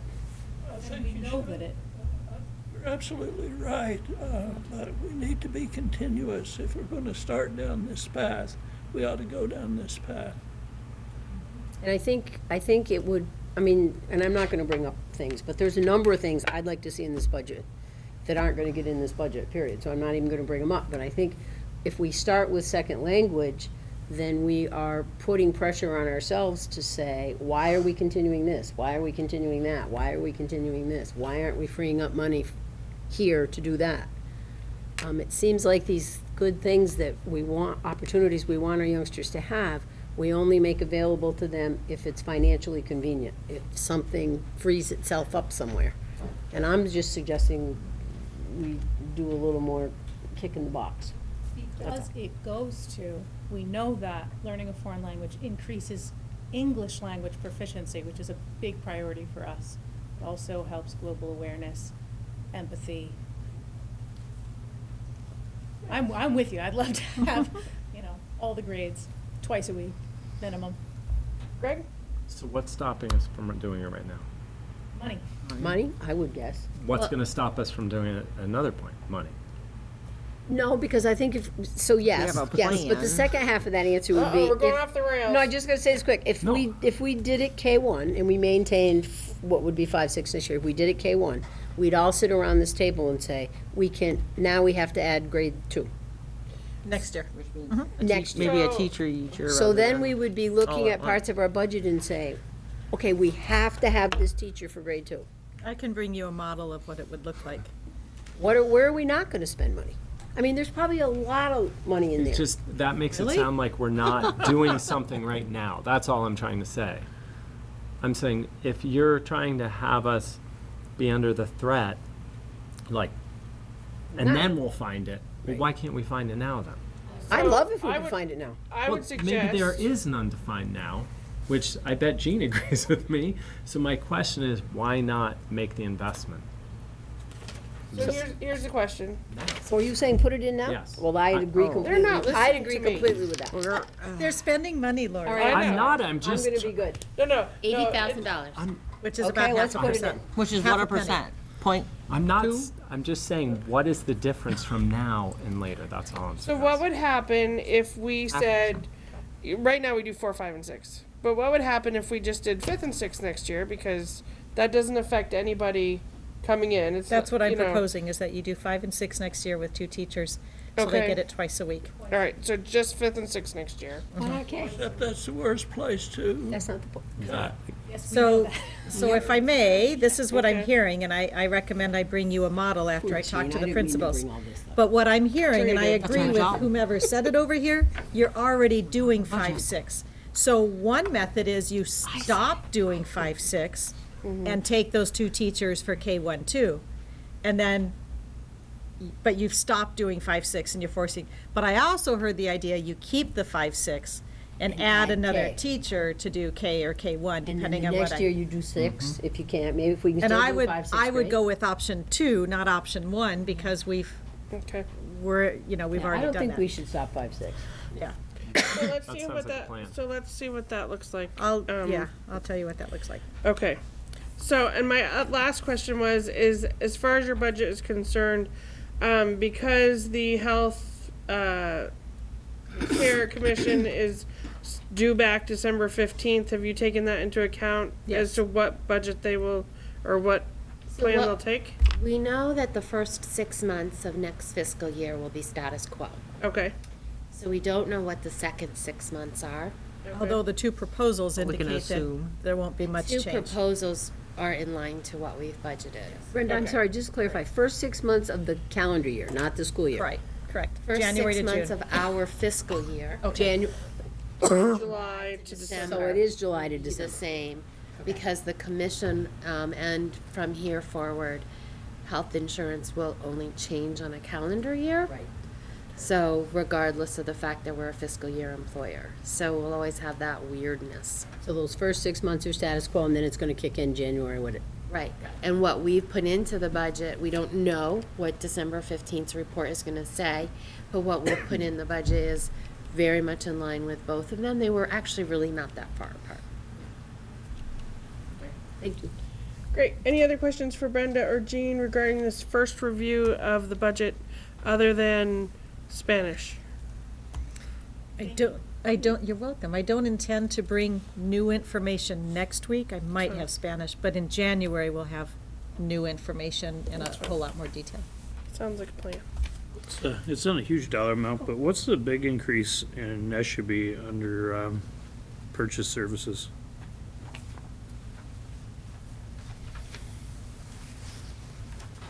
Neshabe has an out-of-district placement for a student. That's what purchase services are, out-of-district placements for students with special needs. Okay, can I excuse myself for a second? Yes, we will move on. We're going to do tuition rates. I'll defer to Brenda.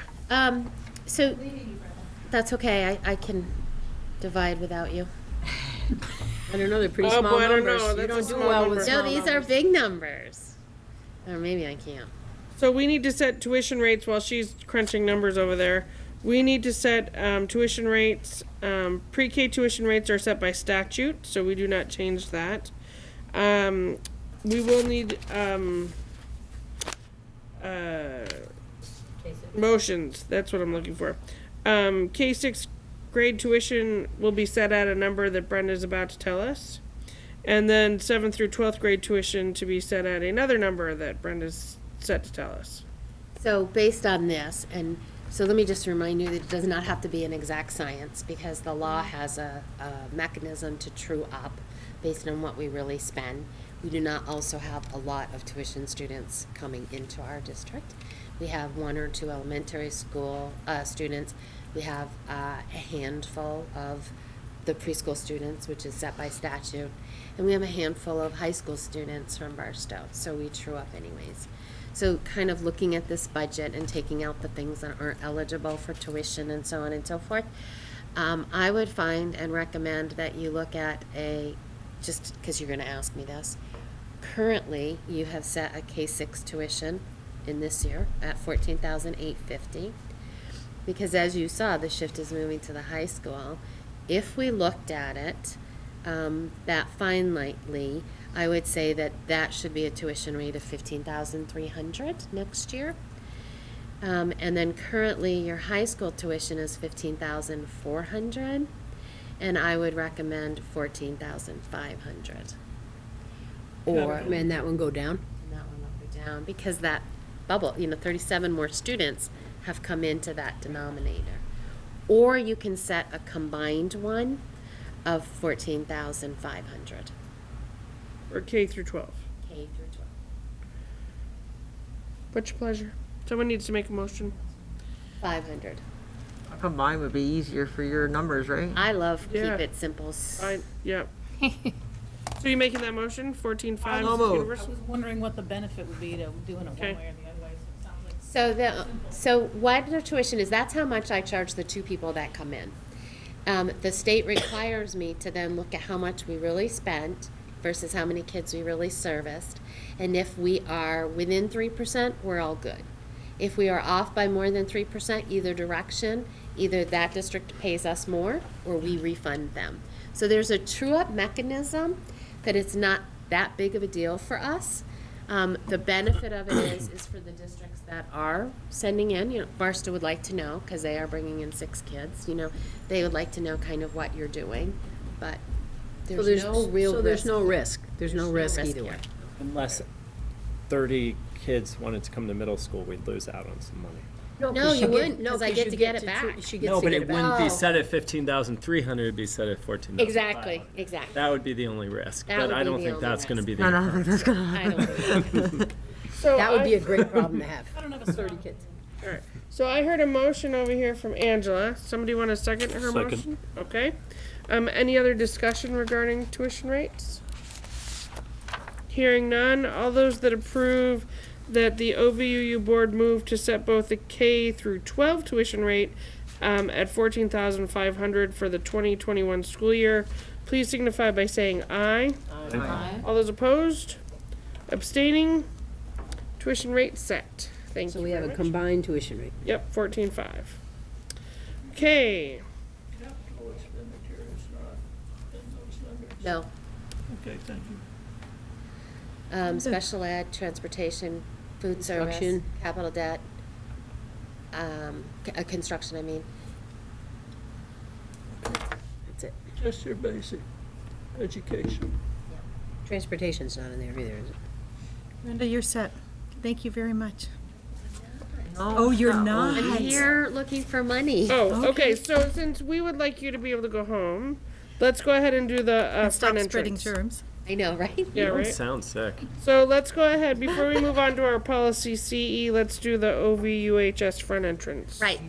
Okay. So, Jim and I met with Casey Getcha from NBF Architects today, and I was really excited and had forgotten. We had done a lot of this work when we carved out the bathrooms. So remember, we carved out the bathrooms. We chose to do the bathrooms for 2 reasons. One, the cost was under the magic bid number. There's 2 bid numbers, 15,000 and then there's 500,000. And it was under the 500,000, so it was a quicker project. And because it was all inside, we figured we could get it done in that very tight window from when school gets out to when school opens. So just so you know, we had a budget of $175,000 and we were within $448. So we were pretty happy with that. Wow, And good if job. you haven't seen them, they really look awesome. So when we did that, we also said, okay, let's look at what we had envisioned for that front entrance. These are the plans, if anyone wants to see them again. Let's take out what the bathrooms cost are, and let's recost it. And so Russell, who did the very original estimates for us, recosted it, and they think the construction for the front entryway would be somewhere around $460 to $490. On top of that, we have A&E, architect and engineering fees. We always want a contingency for that surprise we can't anticipate, and permitting fees. So we would recommend that you look to authorize up to $525,000. The construction component itself would be under the $500,000, which means it's a simpler bidding process for us to bid it out. NBF is ready to, because they have the design concept done, they're ready to take the design and go to bid-ready specs for us, and be able to bid it out maybe in January or February for literally the day after school opens, or at 2:31 they would walk in to work. Angela? Is this the complete design, or is this taking stuff out? So that's a really good question.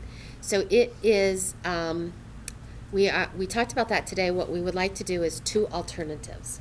So we're gonna bid for taking everything out. So basically, it would have the same canopy and the overhang. It would have a bigger footprint of the entryway. It would have level grade. There wouldn't be a ramp in there. It wouldn't leak. And Yay. but it would not have an SRO office or a security office, and it wouldn't have a waiting area, and it would not be heated. But it would have electricity, it would be insulated, and it would be able to easily accommodate those things.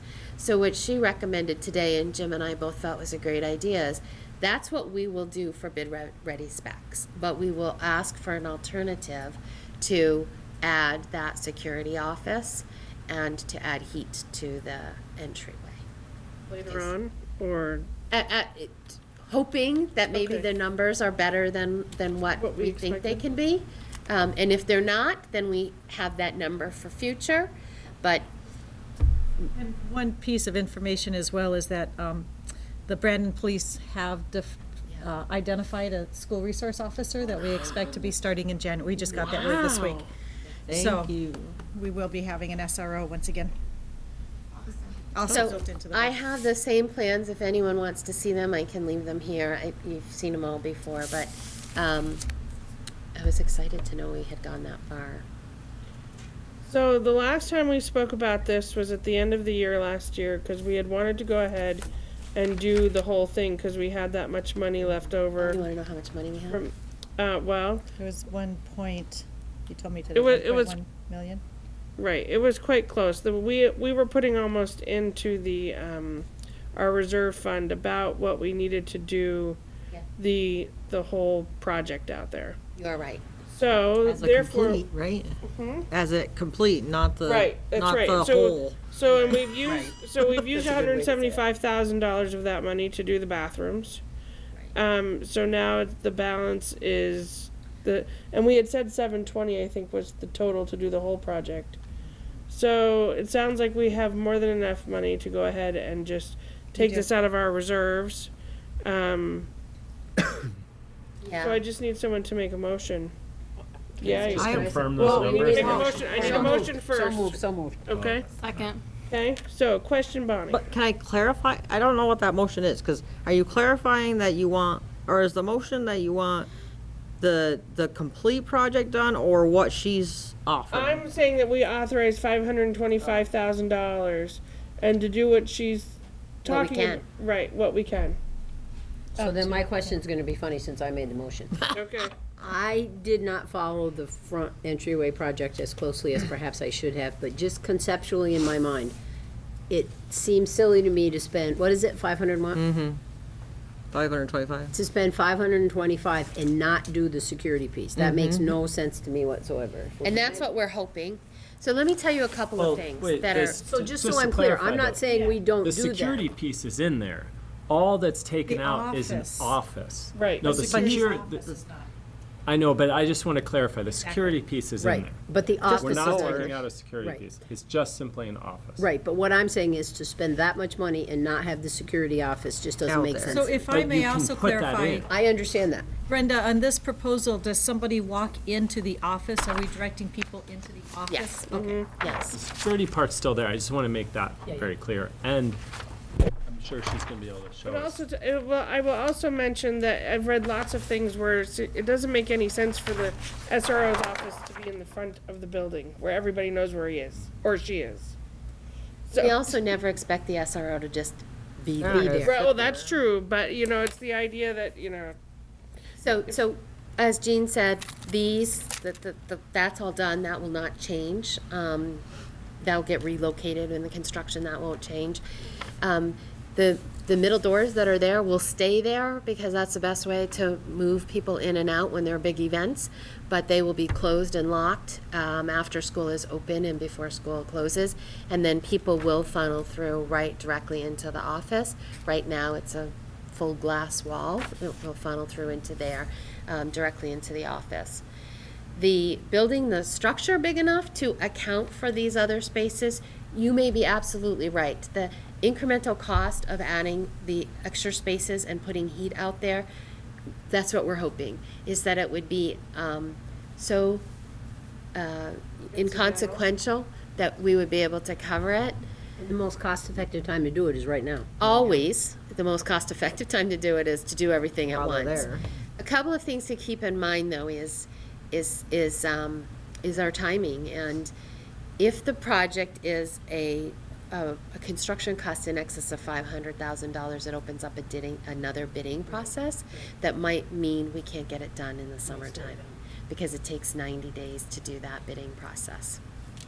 And we could possibly do that footprint, spend the 500,000, and then in a different year, Add carve the out that extra. office and put in the heat fit it out. for so 100,000. that's why you're asking it to be bid the way you're asking, so that if numbers fall down to that 500,000, then But- we're golden. We do it all. But Yeah. just, Which, just to be clear, I said 525. Well, yeah.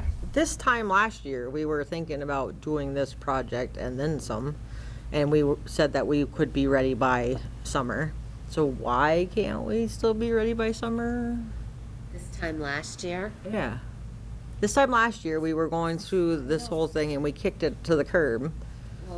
This time last year, we were had to doing already, bonds. we did the bond in November. I was gonna say, We we were bid- in October, that- November, I think. Yeah, no, we knew last year knew that we that could do window's it. A gone. month Right. earlier than. Yeah. Just So what is the fund at right now that we'd be drawing? That's special. None that I know of. That's a good question, Matt. So remember that when we merged, a lot of schools brought in their own facility fund balance, facility reserve funds. So we spent those based on their specific projects first. So when I carve anything that's left out from those, because they're reserved for those facilities, beginning this year, July 1st, we had $1.9 million in facility reserves. And that does include a big healthy 773 or 775 that went in this last June, right before the books were closed. We have already committed with these funds $751,000 worth of construction. That's everything from summer projects to the bathrooms, that includes the bathrooms, the security grants, all of that. So after that is all spent, so before we do anything this summer or this project, we're at 1.2 million, 1.177, so just under 1.2 million, and this project would be 500. Do you feel comfortable with us funding that I whole do. thing and still having enough money? I do.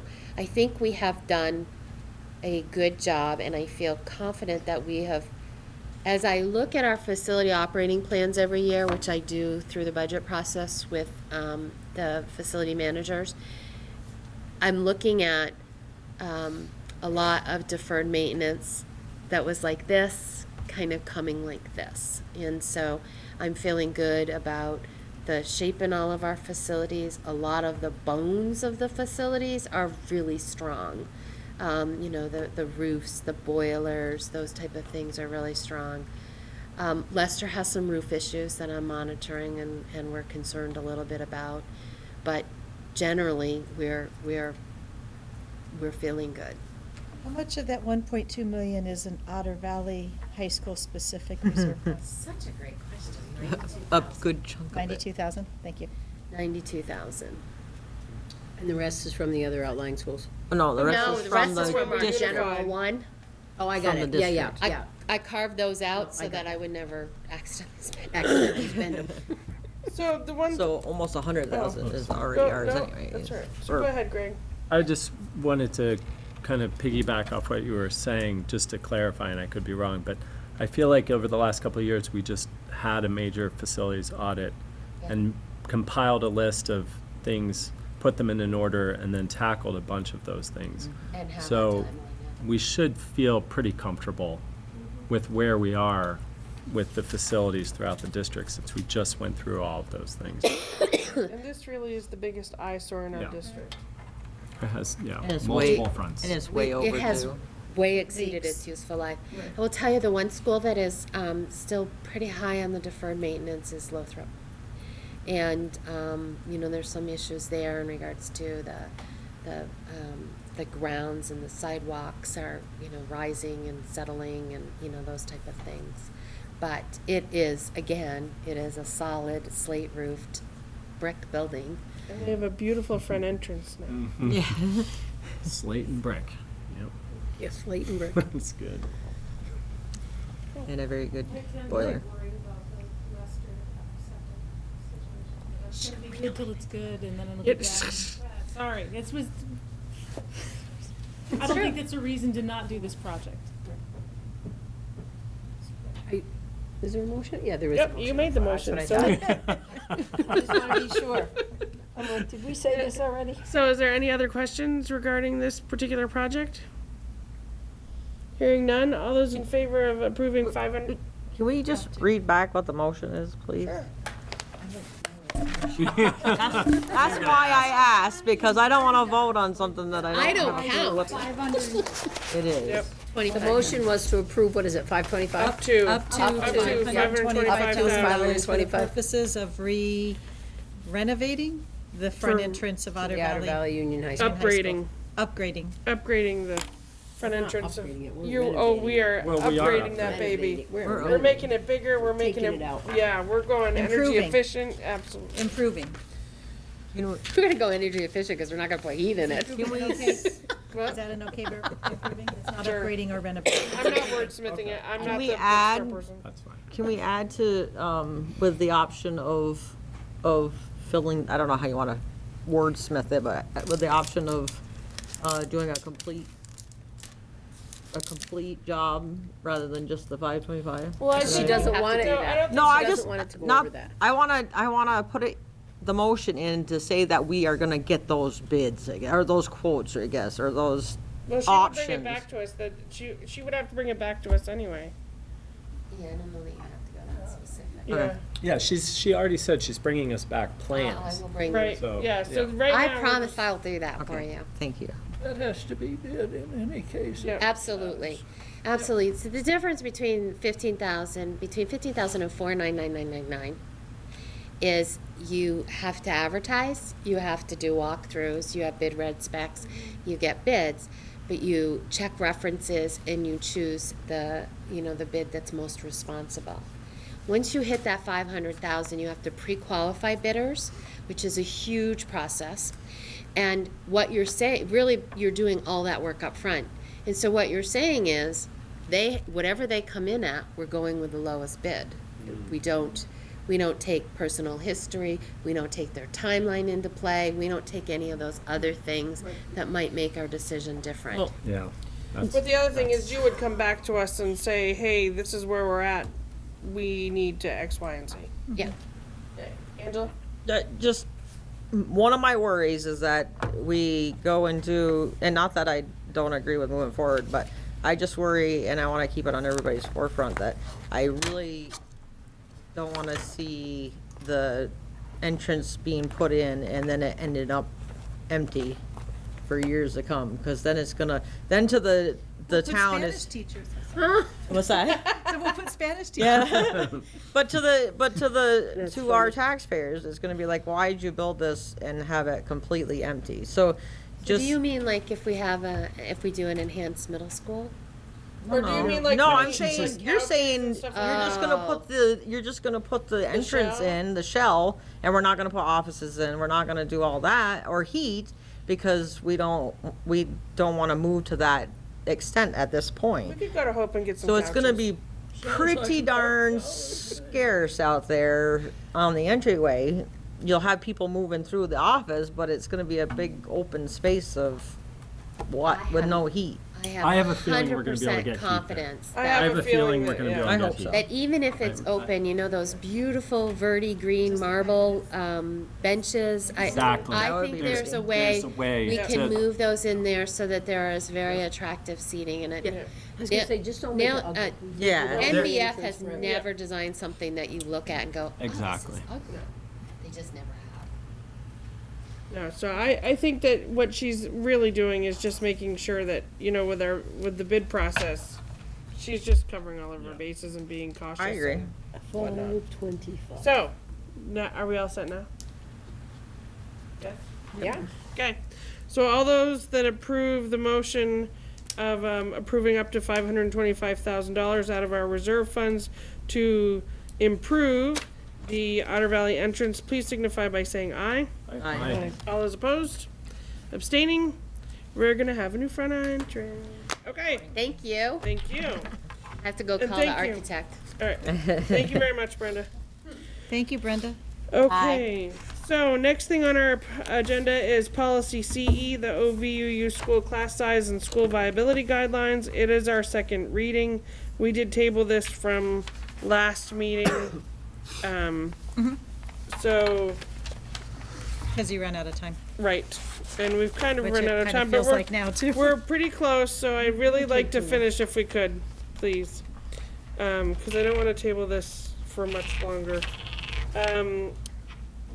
So the policy is toward the end of your packet. To remind everyone, we based, schools that, if their enrollment fell below the minimum in each grade level, which turns into a K through 6 school of 96 students, that then we would look at those schools to see, you know, if we have to do something or if we don't have, you know, keep it on our radar that their enrollment is low. Doesn't mean we have to do anything, but we should keep it on the forefront. And I think it allows parents and our community members to realize where that tipping point might be. So, Also, as a reminder, that tipping point only ensures that you are having conversations. It Right. doesn't promise action, that's right. but it gives you guidance as to. Are you warned for action? On this, Yes. yes, we are. Okay. Yes, we are. Just to make sure, yes, policy to Yeah, be we are. adopted. Yep, Action. it's right there. Second reading. Yep. So I need a motion on the table. Moved. Okay, seconded. Discussion regarding this policy. Any wordsmithing you want to do to it? Any changes you want to make? Any whatever. So we're saying if Neshby goes below 96, we're gonna think about That's it? right. We're closing nursery. No, I'm just Yes, being no. realistic. Yeah. No, that's We're gonna that's wait. exactly right. We're Yep. gonna wait for 300 kids to move out of the school before we decide on what to Well- do with that building. Not necessarily, but this is just. Oh, I see what you're asking.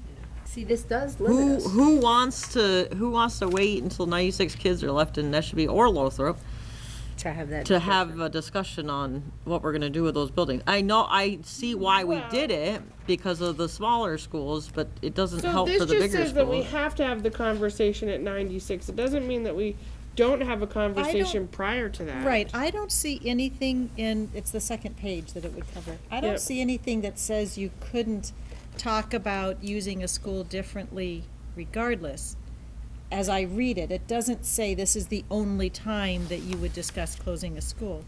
But it does say that if a school, K-6 school, drops under 96 students, then you need to have a conversation about, is it a viable school any longer?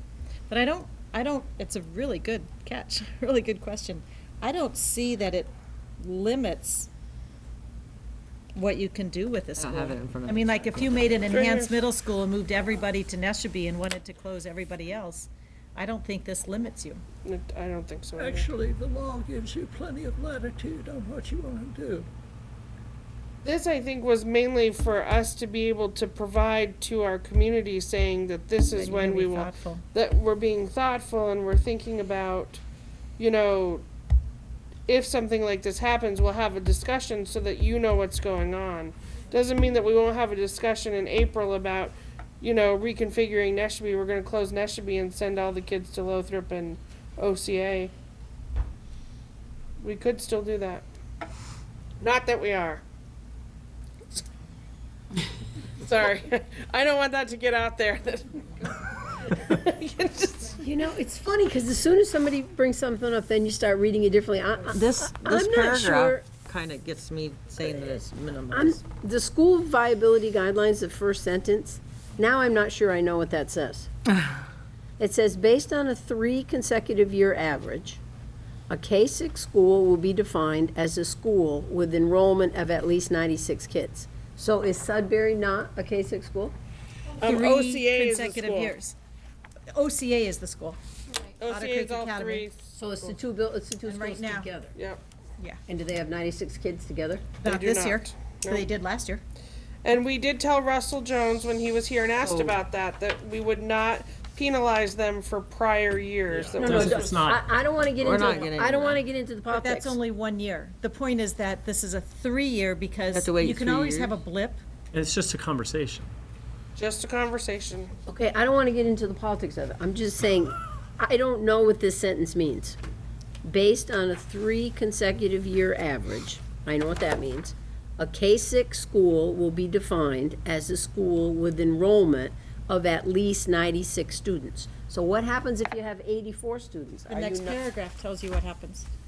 You don't call it a school anymore. That's what I mean. Do you not call it a school? No, it says when the enrollment of an elementary school falls below the minimum recommended, the board will hold a public discussion about the future viability of the school. Yeah, I but get- I you're, get we that. get that, but That's not read what I'm saying. Read just the first sentence. Read the first part. It's saying tell me that what you think it says. if you have 90 kids, 96 kids. or no, I'm saying underneath, if you have 90 kids, then it's not considered a school anymore, period. So essentially you what we were trying to do was define No matter that what you're gonna do with we it. were defining a school to have a minimum enrollment of 96.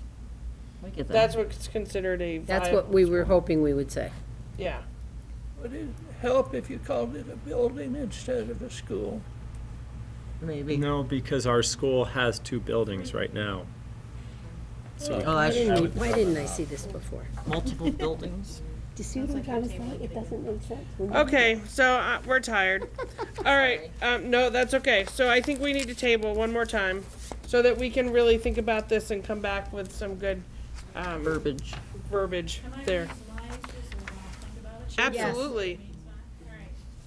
I read fabulous data-driven information from Dr. Mathis, which makes it look like optimal is actually 15.